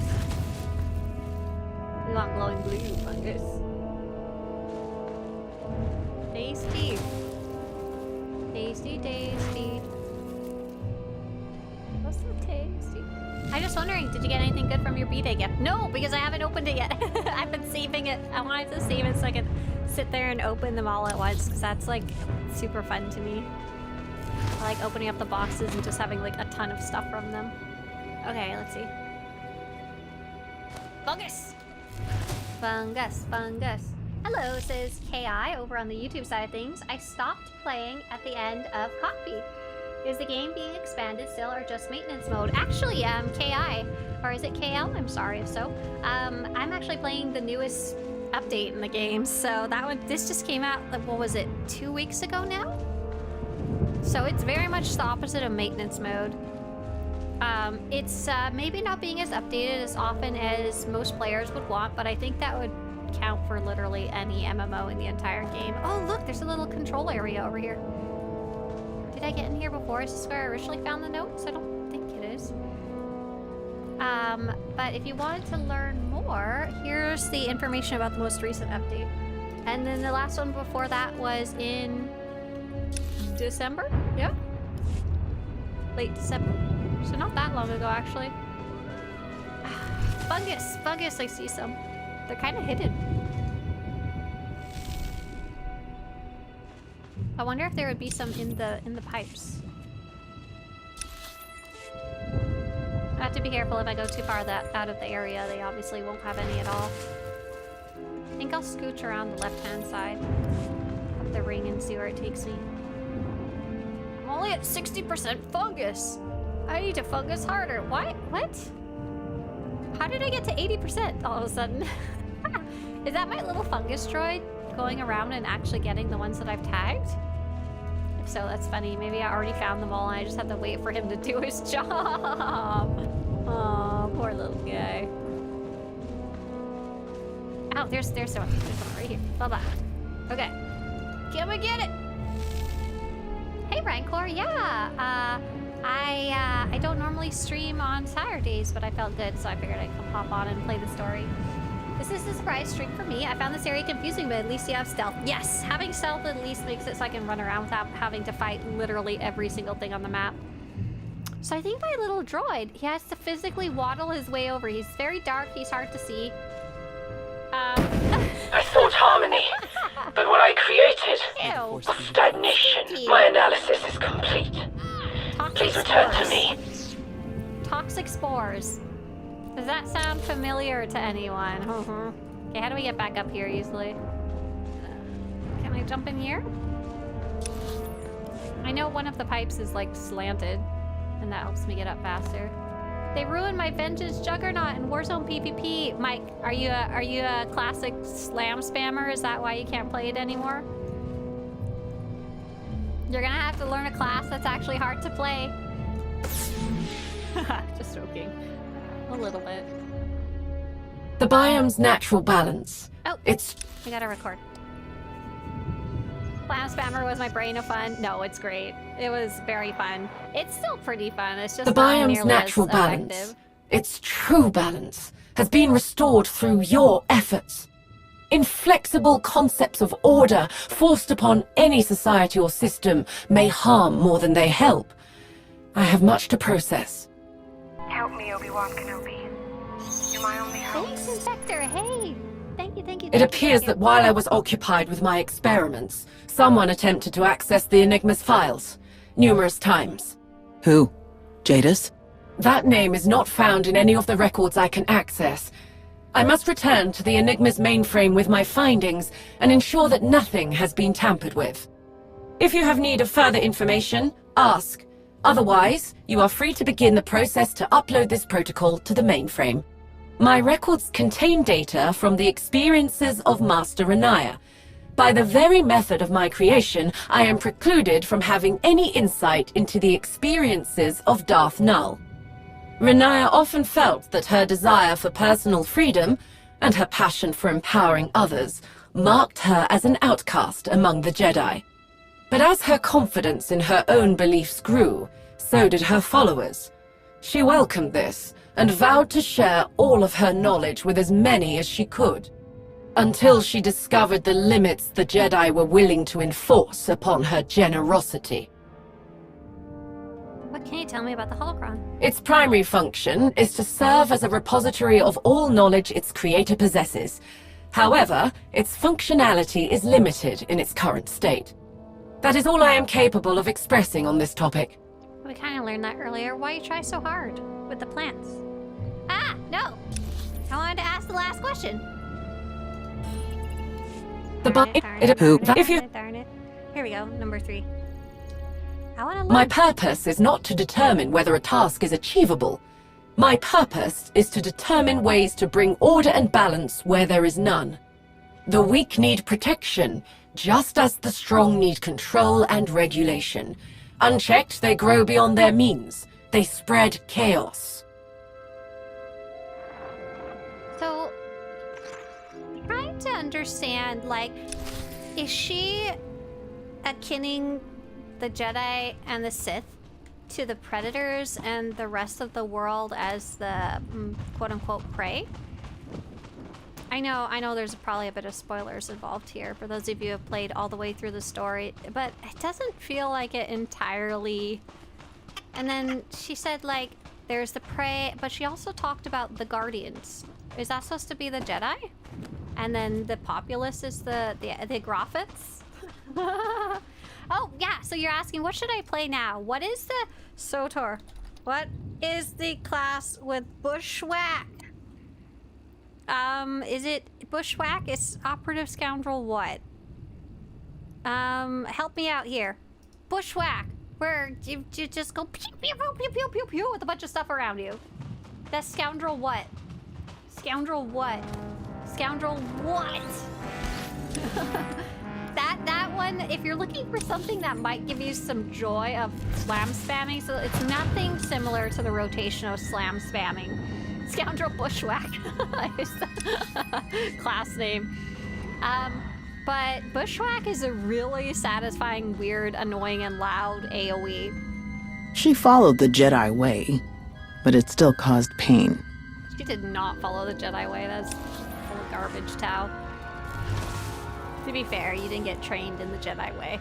Because your planet got destroyed. Oh, let me in here. That place looks cool. I think it's more that neither balanced Jedi or control Sith can live in purity. You think so? Oh, yeah. There's so many questions about this. Without the Jedi, the Sith would run rampant, but the Sith also brings some form of balance.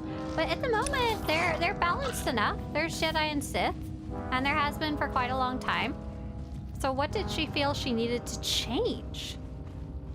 Because, like, obviously, yes, the Jedi and the Sith work in balance. It's kind of been a topic that's been talked about a lot in Star Wars in general. Ruffian. Ruffian's the one. Bushwhack! Oh, you have it for both damage specs, so Ruffian and the other one. Which one uses the most Bushwhack? Which Bushwhacks the most?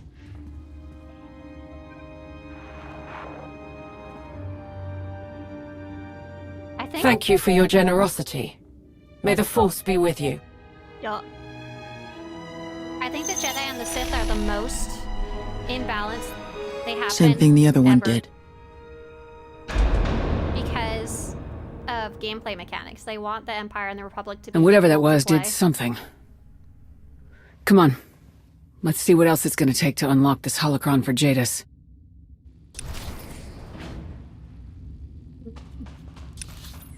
So this is as far as I'd gotten. I'm kind of It's look time at to this. finish this. Wow, look at this. No, go away. Don't put me in your cutscene. Don't be rude. Are they having a training simulation down there? That's ridiculous. Dark versus light. I was laughing because we were interviewing Samantha Bayard, the actor for Darth Null, while playing the previous part of the story. And the part of the story where we talked to the Jedi-ish Master Reyna, and then started looking around the biome, and I was wandering around for like an hour. But that was the part where Jackie, the SWTOR community manager, chimed in to the people, to the person who was working with Samantha Bayard, and told them that, hey, the next part of Darth Null is not going to be showing up for a long time. Might be a good time to wrap up the interview. Because I'm glad, because I would have been wandering around for an hour just with poor Samantha Bayard going, why am I here? Alright, oh, this is the part that had the bug before, didn't it? Just gotta say hi to these losers. Yeah, look at them fighting. I'm gonna take some little B-roll here. Training simulation. Yeah.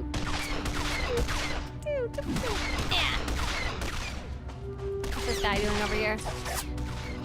Holding an invisible gun.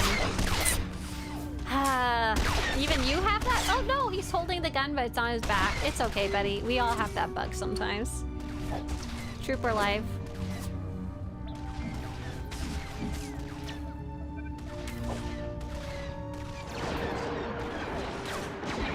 Oh, there's a whole simulation going on here. Balance will not come from chaos!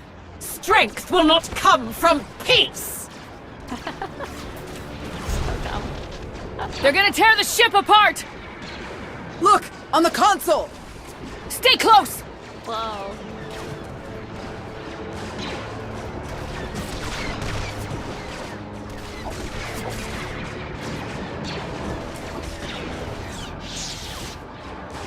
Holocron time.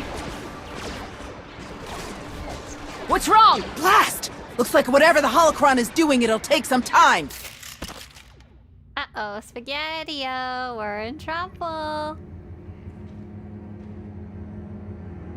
Hi, everybody. What's up? Okay, so apparently... How long do you think we can hold out here? It was as long as it takes. And the solution I must cleanse the rot! The solution was kill them less fast. I'm gonna turn down the... On. Heidi sounds a little bit here. Okay, just enough so we can hear them. Pew pew pew. Have to turn them back up after though. Apparently if you killed them too fast, there's also the progress meter over here. We're at 5? Is it counting down? Uh-oh.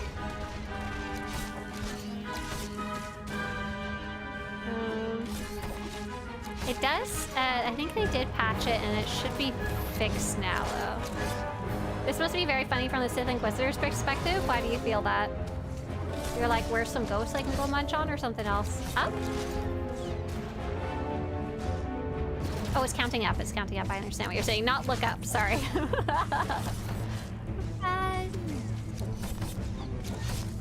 Cora says, Scoundrel Sawbones uses Bushwhack, which is the healer, as DPS area attack and an area heal over time. Oh, that's right! They have their funny little Bushwhack heal, which scares me every time it goes off. Okay, 7, 8, 9, 10, 11, 12. Here we go! 16, 17. I guess I had to kill the first batch before we got actually going properly. Why is this so slow? Tao, have some patience. Your chaos ends here! If the progress meter stops, it's bugged. Oh, gotcha. What I did was just stand next to it and let my companion think nearby and it would help, but never leaving the terminal. Oh, interesting. Yeah, so I think it's fixed now, but yeah, for a while it was bugged. Luckily, I didn't personally play during that time, but the developers shared some potential fixes pretty quickly, but then, you know, they had to wait till they could patch it properly for a bit. Here? Where are we at? 35! That was too close. No, it was not close, Tao. You were fine. Fine. Die, hologram, die! Oh, interesting. They are called specifically Rania's holodroid and Null's holodroid. Here we go! I do like the Looks like we're halfway there. Just need to hold out a little longer. I do like the armors that they The strong chose. succeed! The weak must fall! Oh no! Wait a sec. Calm. Remove the enraged charges on the herd beast. Oh, okay. Are you guys enraged? How you doing? Oh, there we go. You can remove your enraged charges, excuse me. How about you little guys? Heal. Causes a herding beast to heal. Oh, cool. Almost like a little defensive. You got enraged charges? Here, have less.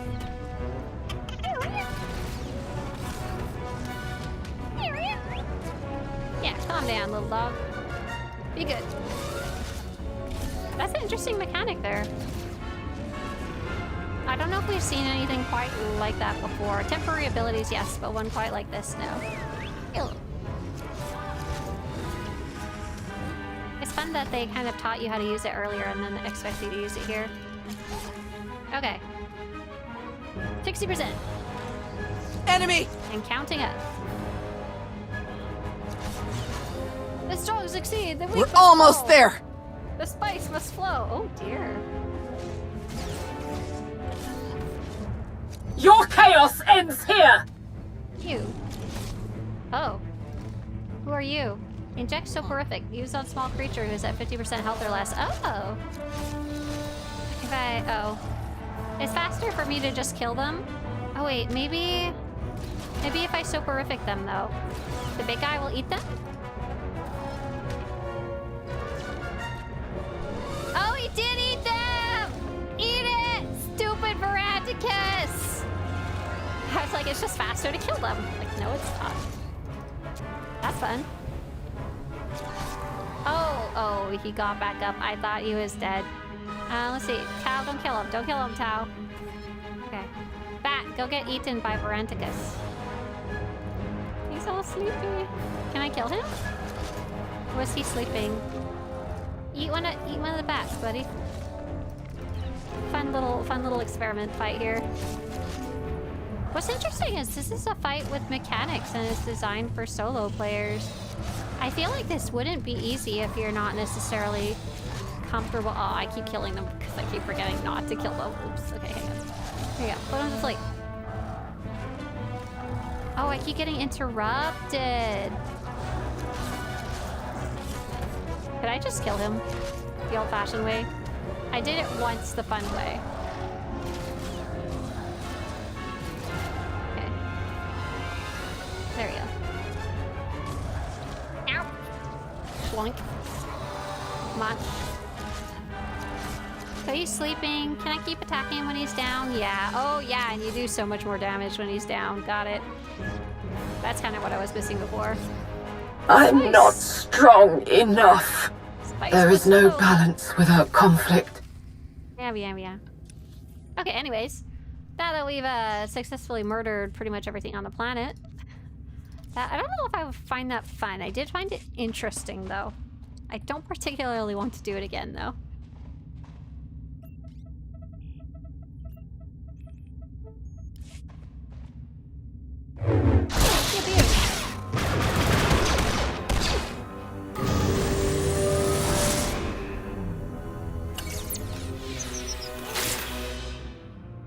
Go to sleep.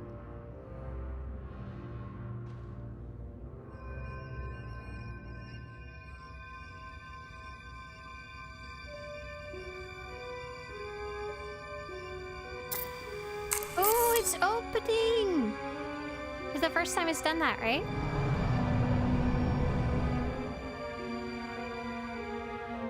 We saw that in the concept art for it. Irania and Darth Null are merging. Bathe us in your purple light.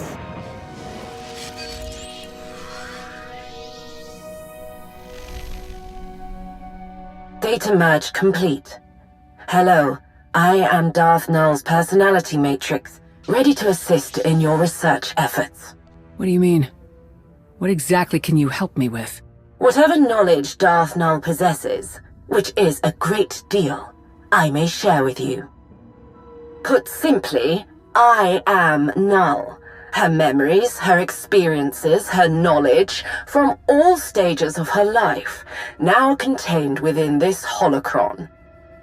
Null believed that by fragmenting the contradictory parts of her being, she could better understand the nature of the galaxy, of the Force, and of herself.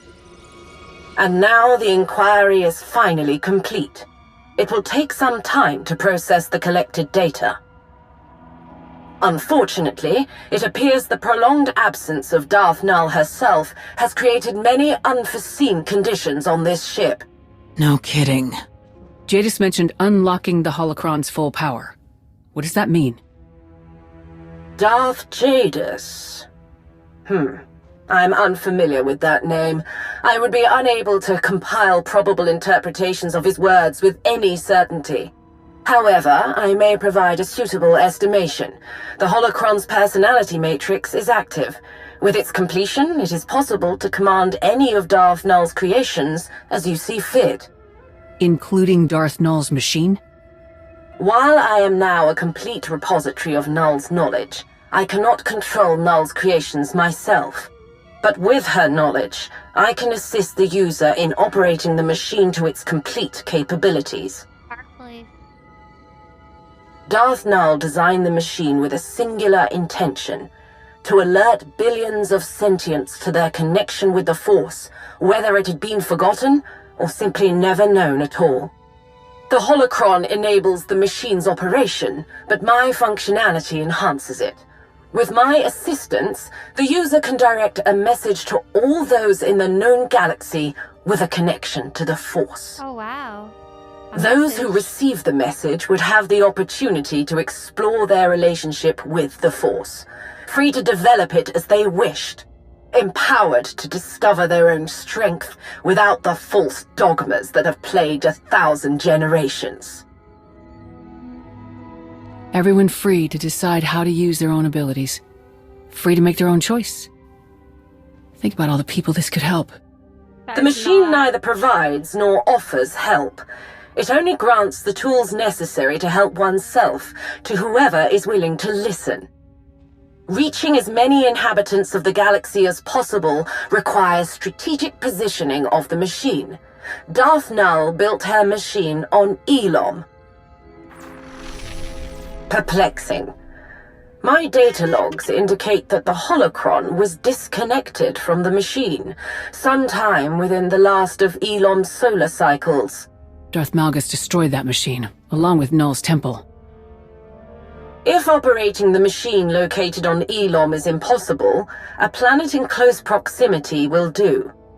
Based on my current knowledge of the galaxy, Kashyyyk is an ideal substitute, with a high probability of success.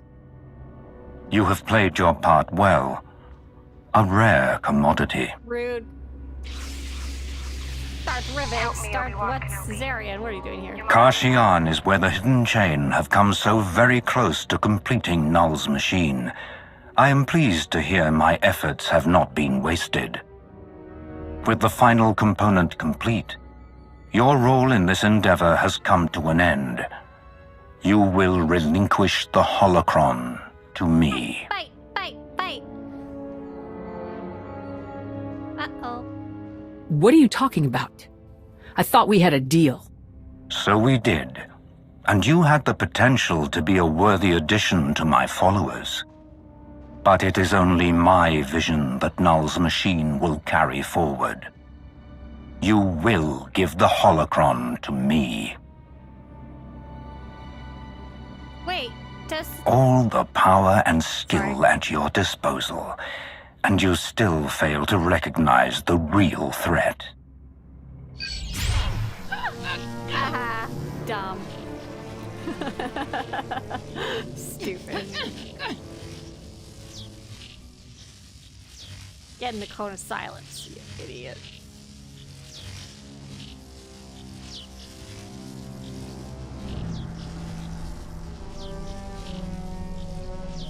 Wait, so does the Republic show up if you play Imperial side?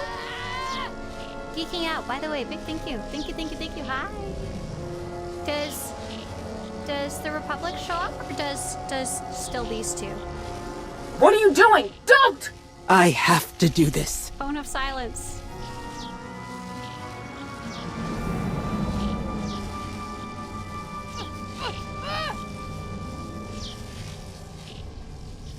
Jadis has Sahar. He said he would keep her safe. Think about what you're doing. He can't be trusted. Who shows up here? I want the spoiler because I'm going to play it later. It's fine. Who are the two people beside Darth Jadis in the Imperial version? Is it still Darth Zarian and Darth Rivix, or is it somebody I did everything you wanted. Do what you promised and let Sahar go. My exact words were that you would be reunited. And so you shall. It's still just Darth Rivix? Okay. Help me, Obi-Wan Kenobi. You're my only hope. Yeah. No! Thank you very much. Bye, Kyle, sorry. That malfunctioning little twerp. This is all his fault. Did he kill him? After so many impossible victories, how do you find defeat? Help me, Obi-Wan Kenobi. This isn't over. I'm afraid it is. Bailey, thank you. You guys are so sweet. I found Swtorista's Final Fantasy. Who are you following that you're enjoying?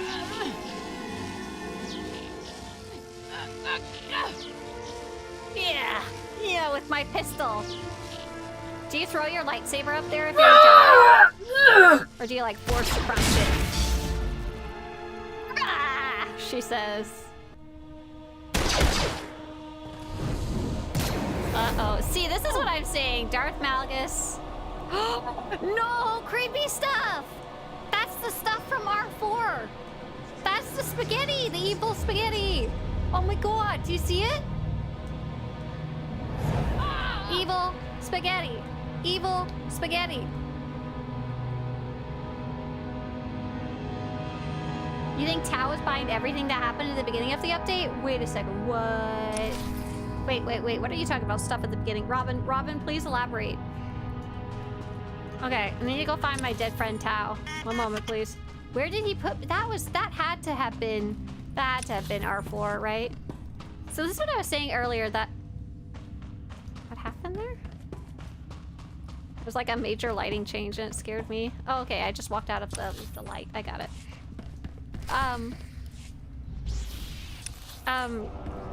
Dark Jadis does not need to, like, convince you to do anything if he doesn't want to. Oh no! Evil Tao Adair! Or Stinky Tao Adair! Let's see what's going on here. I think Tao was the one whispering the ear of generals to force the situation? Why? Why? Her goal, what?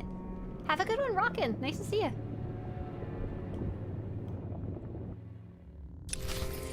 Whoa, pretty princess. Sorry, I get excited by, oh my god, hang on. Yeah.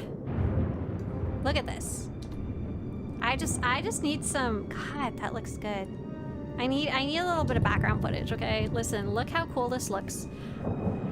It reminds me of, apart from the creepy spaghetti, which is from the R4 operation, it reminds me of Echoes of Oblivion. Don't you even check chat? No.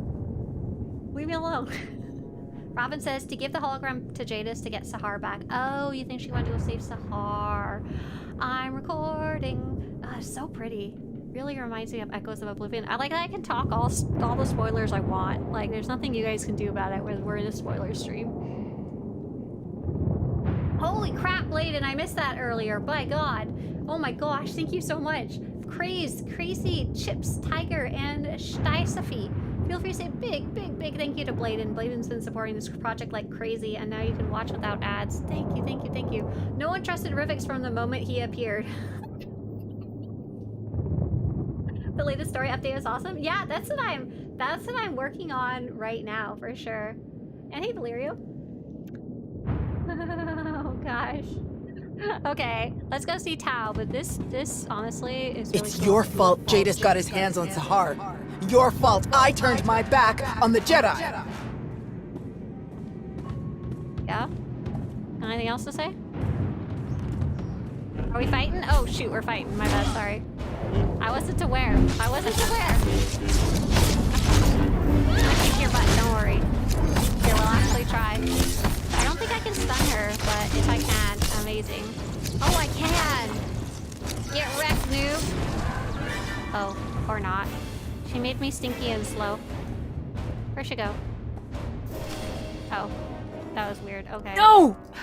What is this? Jadis! This was inevitable. Every path, every crossroads, you chose this. You chose your own destruction. I didn't choose squat, Jadis. Nap. Hang on here. Let's go. Oh, it's Stinky Sahar this time. Give me a second. I wanna get a little more B-roll footage of a Stinky Sahar.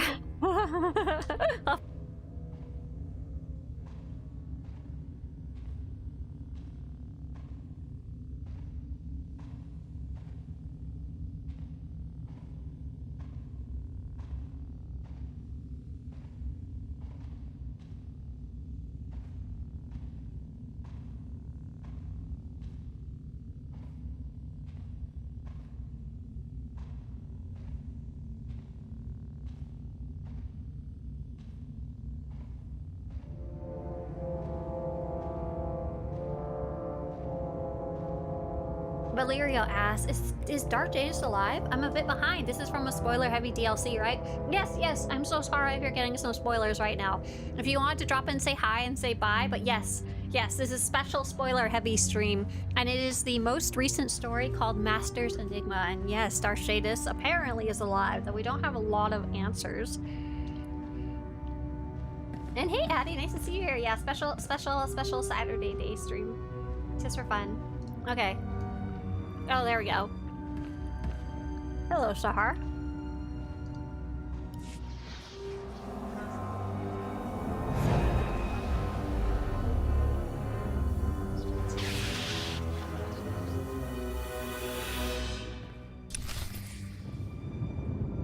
Jadis is really rude, to be honest. Okay, here's how I'll get it properly.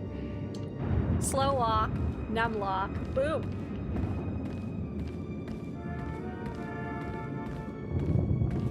I almost lost my brother because of you.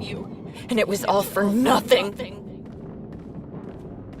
Yeah, big baby. What's funny is my Republic Trooper doesn't care that much, to be honest. She's more like the greater good kind of person. Like, she doesn't care too much about individuals unless they're like people she's close to, and none of these people she cares too much about. Havoc Squad people, OGs, maybe. Her family from her RP story, maybe, but everybody else. Yeah. Stop! Jadis! I welcome your finding me on Kashyyyn. You and your allies will witness my ultimate triumph. You cannot stop it. Yeah, okay. So he just wanted us to get the holocron working because he's apparently too dumb to do it himself, or he can't do it himself for whatever reason. Do I still have numlock on? No. Wait, yes. Oops. Slow walk. Ooh, is this Stinky? Stinky Theron Shan! Yeah! Oh, that was an actual cutscene, my bad. I thought it was just me running at Theron to be Stinky.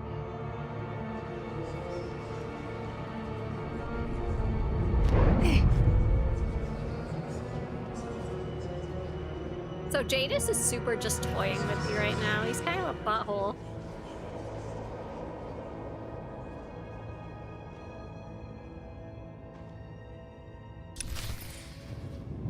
This is such a pretty area, though. I really like it. Where is When the Republic falls, it will be because you failed to stop it. What's that? Is that Null? That was some, like, creature or something, person up here. Oh, I don't like that. No. Warp.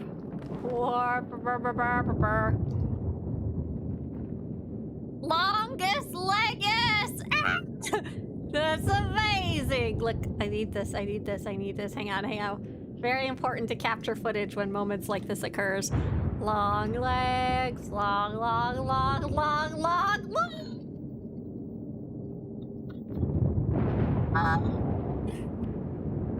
Oh, flat. They've had some cool effects the last little while.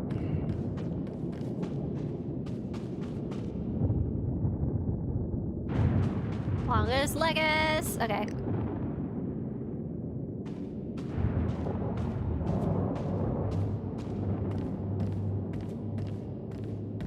Hey, what you got to say already? You killed my dad. Oh. Oh, weird. Theron had nothing to say.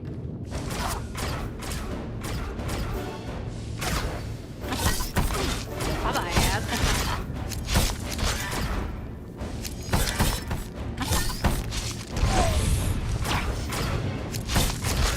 Hey, we can stun him and stab him from the back.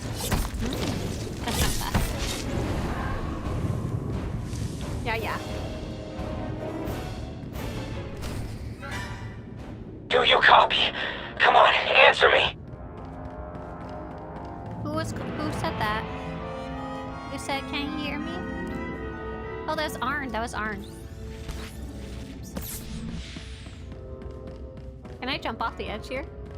I probably shouldn't find that out the old-fashioned way. But, you know.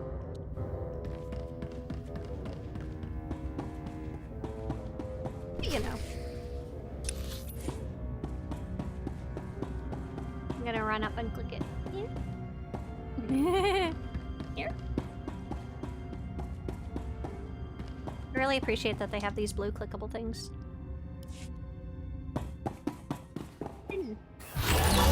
Jump, jump, jump, jump. Use your rocket boots.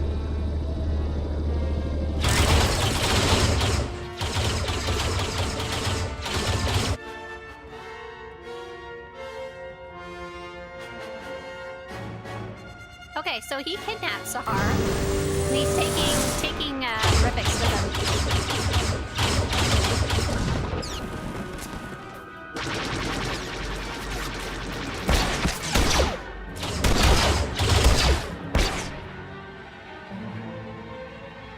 So Jadis is kind of famous for being a mass manipulator, though. We don't even know how in control Rivix is of himself.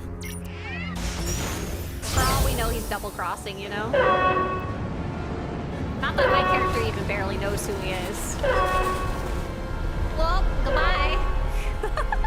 Oopsie.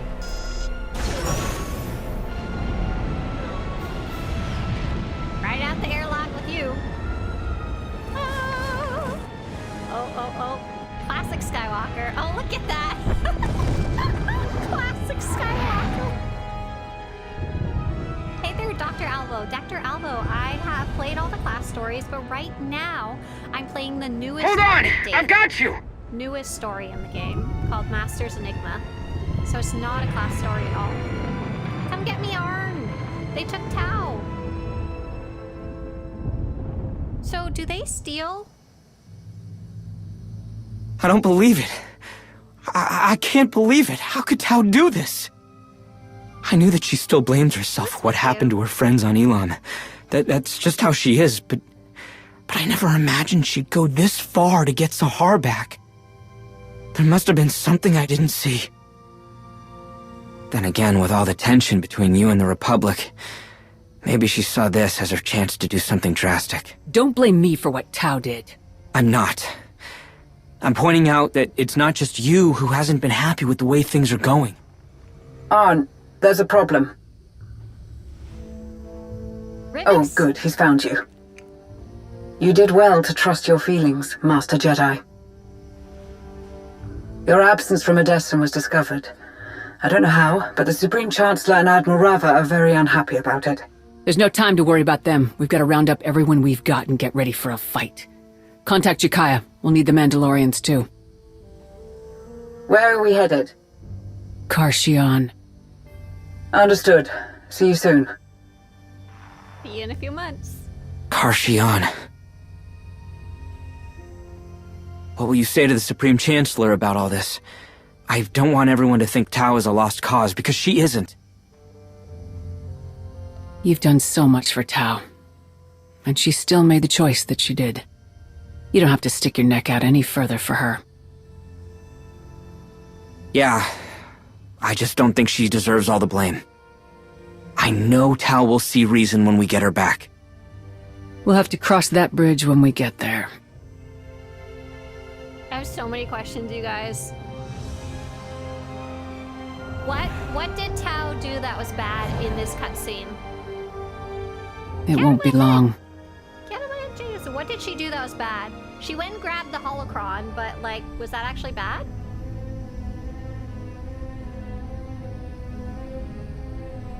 You assured me that she was not necessary for the new machine to work. So tell me, why is it not working? Field Marshal!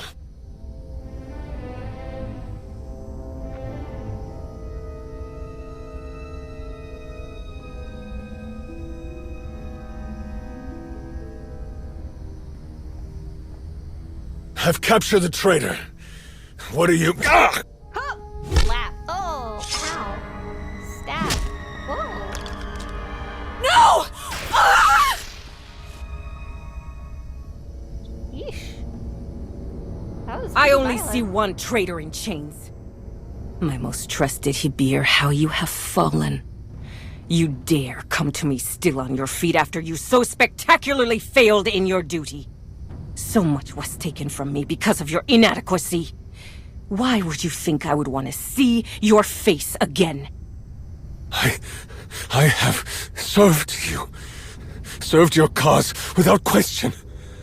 No one has been as loyal to you as I have. I don't need loyalty. I need victory! Parjai, anything less is meaningless! I thought you understood that, Rikan, but it seems that I was mistaken.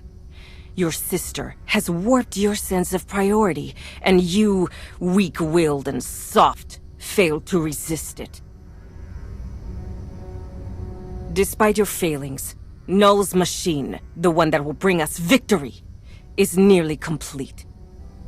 Once I have the dead Sith's holocron back, you will have your only chance to prove that you are worth your place in the hidden chain. The place I have given you.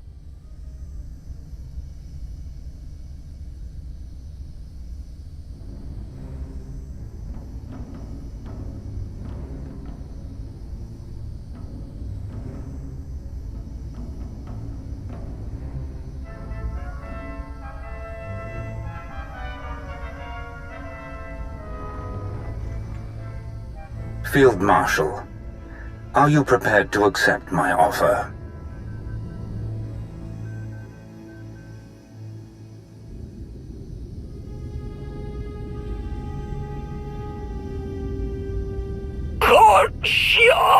Hey, Malky.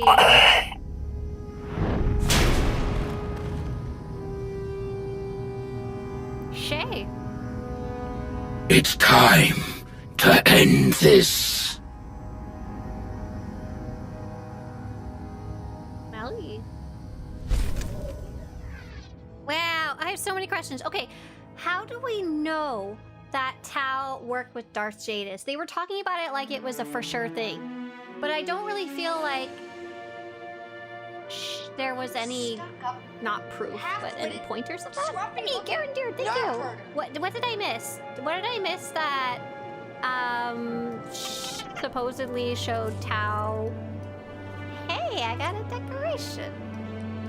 Oh, I saw that you get cold storage, but I didn't understand what it was until right now. Hang on, I'm gonna go put that in my house right now. So what was the indicators apart from Tau grabbing the holocron? What were the indicators that she was helping him? And I can sure we can make some arguments about why she might want the more balance, equality in the galaxy. She's been through a lot. She's been through a lot. The only thing that happened was she pushed the yellow button to hold her. Oh, she's the one who put you in the stasis. I assumed Darth Jadis did. I saw her pressing the button, but I didn't understand what she was doing. First off, Darth Jadis does not need Tau Adair's help. He can press that button, and he very clearly did not need her to do that. Like, he just put us in crazy force daydream mode, right? I'm glad you enjoyed watching that, Valen. Yeah, so that was really cool. She turned on the force field. Okay, thank you so much, you guys, for confirming that. That makes a little more sense. We're seeing she's the one who put me in the force field. It was not clear to me when that happened. I saw her like going, but I didn't know what she was doing. I don't even think I was clear that she pressed it. Just that she was hovering her finger over it. Next question is Imperial side. The person who flies you there, Republic side, it's Tau Adair. Imperial side, it's Rivix. But Rivix, in this cutscene, was very specifically standing beside Darth Jadis. So if you play this Imperial side, does Darth Rivix press the button and then casually walk over to Malgus and be like, hey boss, what's up? And then he's, from there on out, he's more officially on Darth Jadis's side? Yeah, that's exactly what happens. That's amazing. I'll be able to watch it later, but I can assume that works too. Albert says, I'm behind on the story too. It was good to watch the cutscenes. I'm glad you guys liked it. I feel bad when I'm spoiling stuff, but it's so fun to watch with other people, to me. She also said to Jadis about the trade was for the Padawan. Oh, I mean, I know she said that, but I didn't quite realize that meant it was a premeditated thing. But I'm dumb. So I just didn't put the pieces together. Thank you. That was awesome. Okay, what was the other question? Oh, someone asked earlier, if you played the Imperial Agent story, and Cran, thanks. I love this outfit too. I wanted to dress up for the weekend. Yes, special bonus weekend stream because I want to catch up with the story. It wasn't necessarily because I missed yesterday, but it may have been on my mind. More, this was a good time to play the story. I have an infinite amount of time today, so I didn't have to like end in 2 hours. Didn't have anything scheduled, stuff like that. Yeah, Tao hit the button that trapped you. Thank you. Yes, yes, yes. So the question was, if you played an Imperial agent and made certain choices, potentially trying to align yourself with Darth Jadis. As far as I understand from what I have heard from other people, because I was curious about that too, as far as I understand, he just kind of ignores that happening.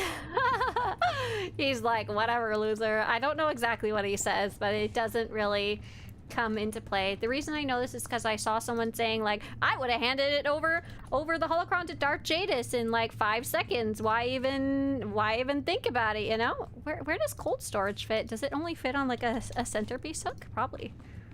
Let's head outside. Maybe we can go put it on the patio, question mark. You know what? I'm thinking of doing a Sith character. Yeah, have fun. And don't forget, you'll get your first lightsaber when you finish your first planet, so don't worry about getting that. It's the same thing. It's Monday and you're late for class. You are full of baloney. I don't trust you.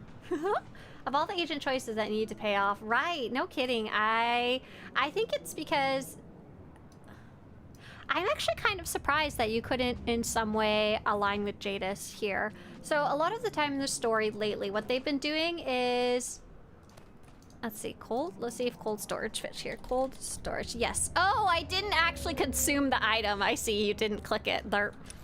It did need to go in a centerpiece, but I did also separately need to use the item. Idiot. Stupid. They often give you a choice to like, for example, do we give the holocron to the Republic or do we tell them no, F off? This is my holocron. In the story, it doesn't matter because the holocron is like tied to you in one way or the other. It kind of makes it happen regardless. But you can kind of voice your concern, which makes it kind of a different story in your head, if not in the actual path of the story. And sometimes characters will remember. But it won't have a major effect on the plot line, which is good. Like, if we totally aligned with Jadis and I was like, hey, bro, I'm so excited you're holocalling me. I'm so ready to be part of your business. You do whatever you want. I'll just support you. That would obviously kind of muck up a lot of the plot line. Yeah, this is very fun. This is cold storage, fits on the centerpiece hook, and it's from the freezer on Odessan, so you can see it's got these fun little like cold steam. No, it would be the frost coming off of it. Not frost, like when you have dry ice, the steam that comes off of it. Tao did what she did solely to save Sahar. She only worked with Jadis to save her. She's still alive, but Jadis knocked her out and is keeping his word in a Sith way, reuniting Tao with Sahar. Right, so is he gonna go drop off Tao Adair's body to Hedda Cole and all that? Because I don't think Hedda Cole likes Tao Adair either. So question mark, does Tao show up on the Imperial side of things?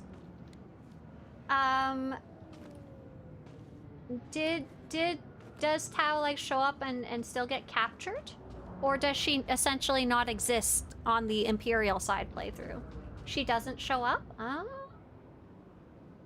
Based on the quarterly letter sent from the boss of Star Wars The Old Republic, we might get a chance to. Yeah, let's go take a look at that. Oh, apparently Tao is not existing Imperial side. That's gonna be an interesting difference. Is Tao alive or dead? Definitely looks like she's alive. Because I think they had her tied up. Though I'm actually gonna go double check that because I actually have it all recorded, so. Oh dear, poor computer. Imperial side, Tao might be dead since we fight her at some point. I don't think you get a chance to kill Tao, do you? Okay, hang on. Go to the end of that story and see. It's when they'd be flying in the ship, so I have to scooch around a bit so I can find it.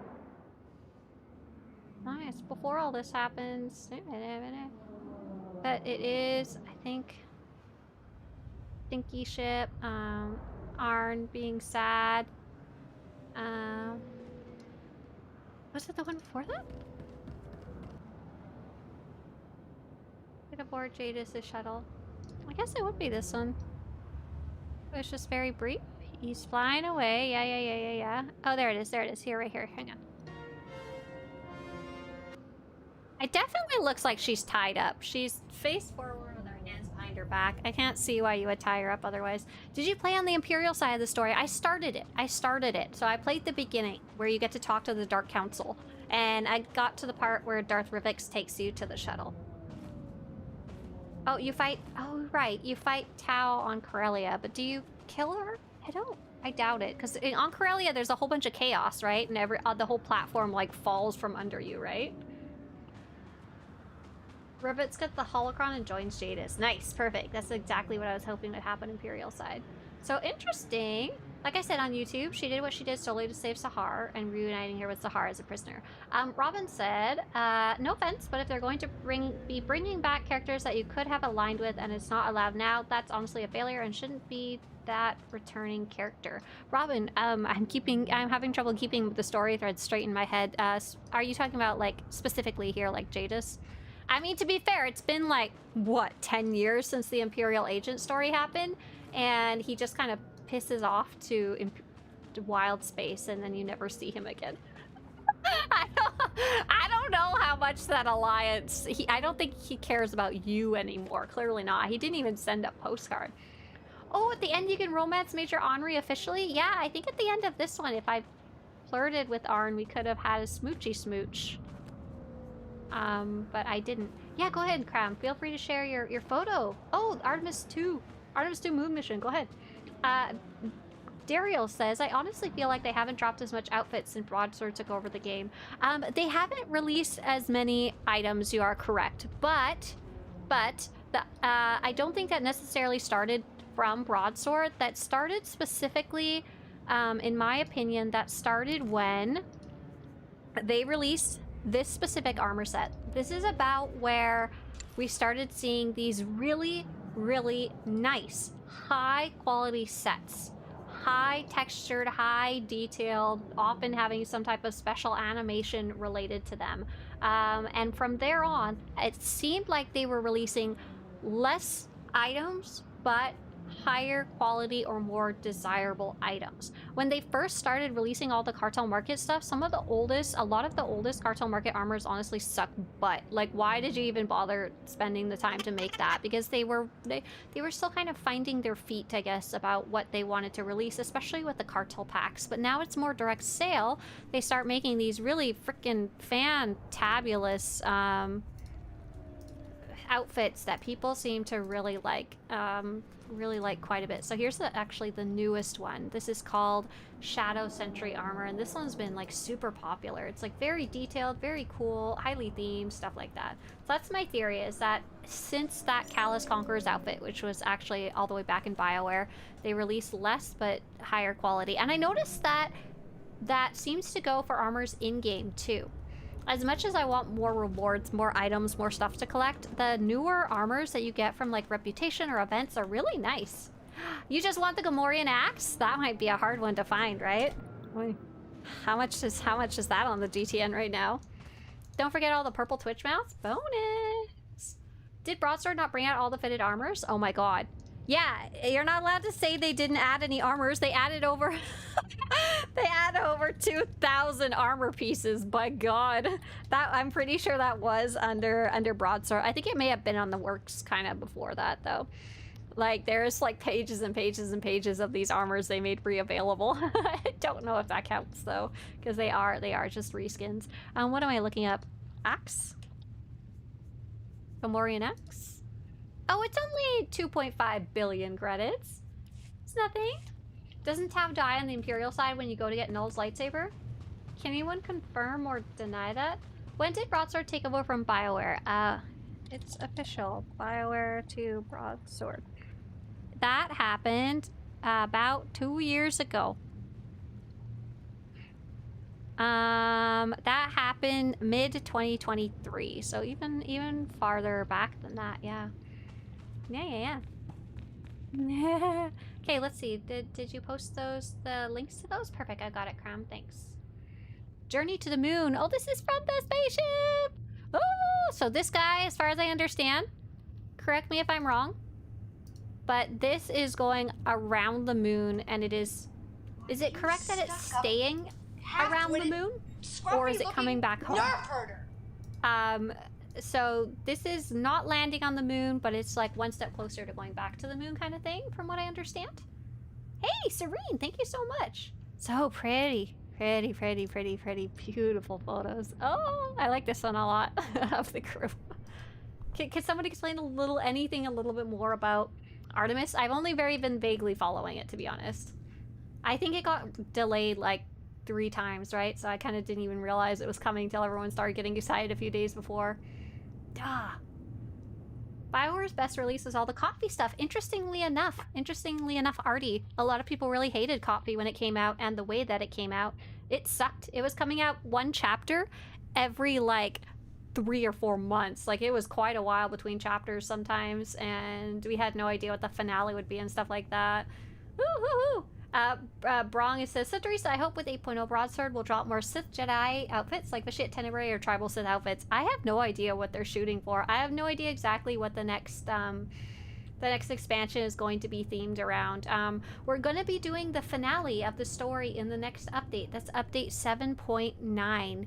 And that will be the finale of the Legacy of the Sith expansion, and will lead us into what the next story is going to be. I can only assume that the next story is going to be everybody gets a little force powers and gets to choose how to explore those, and we'll be able to do that in the game.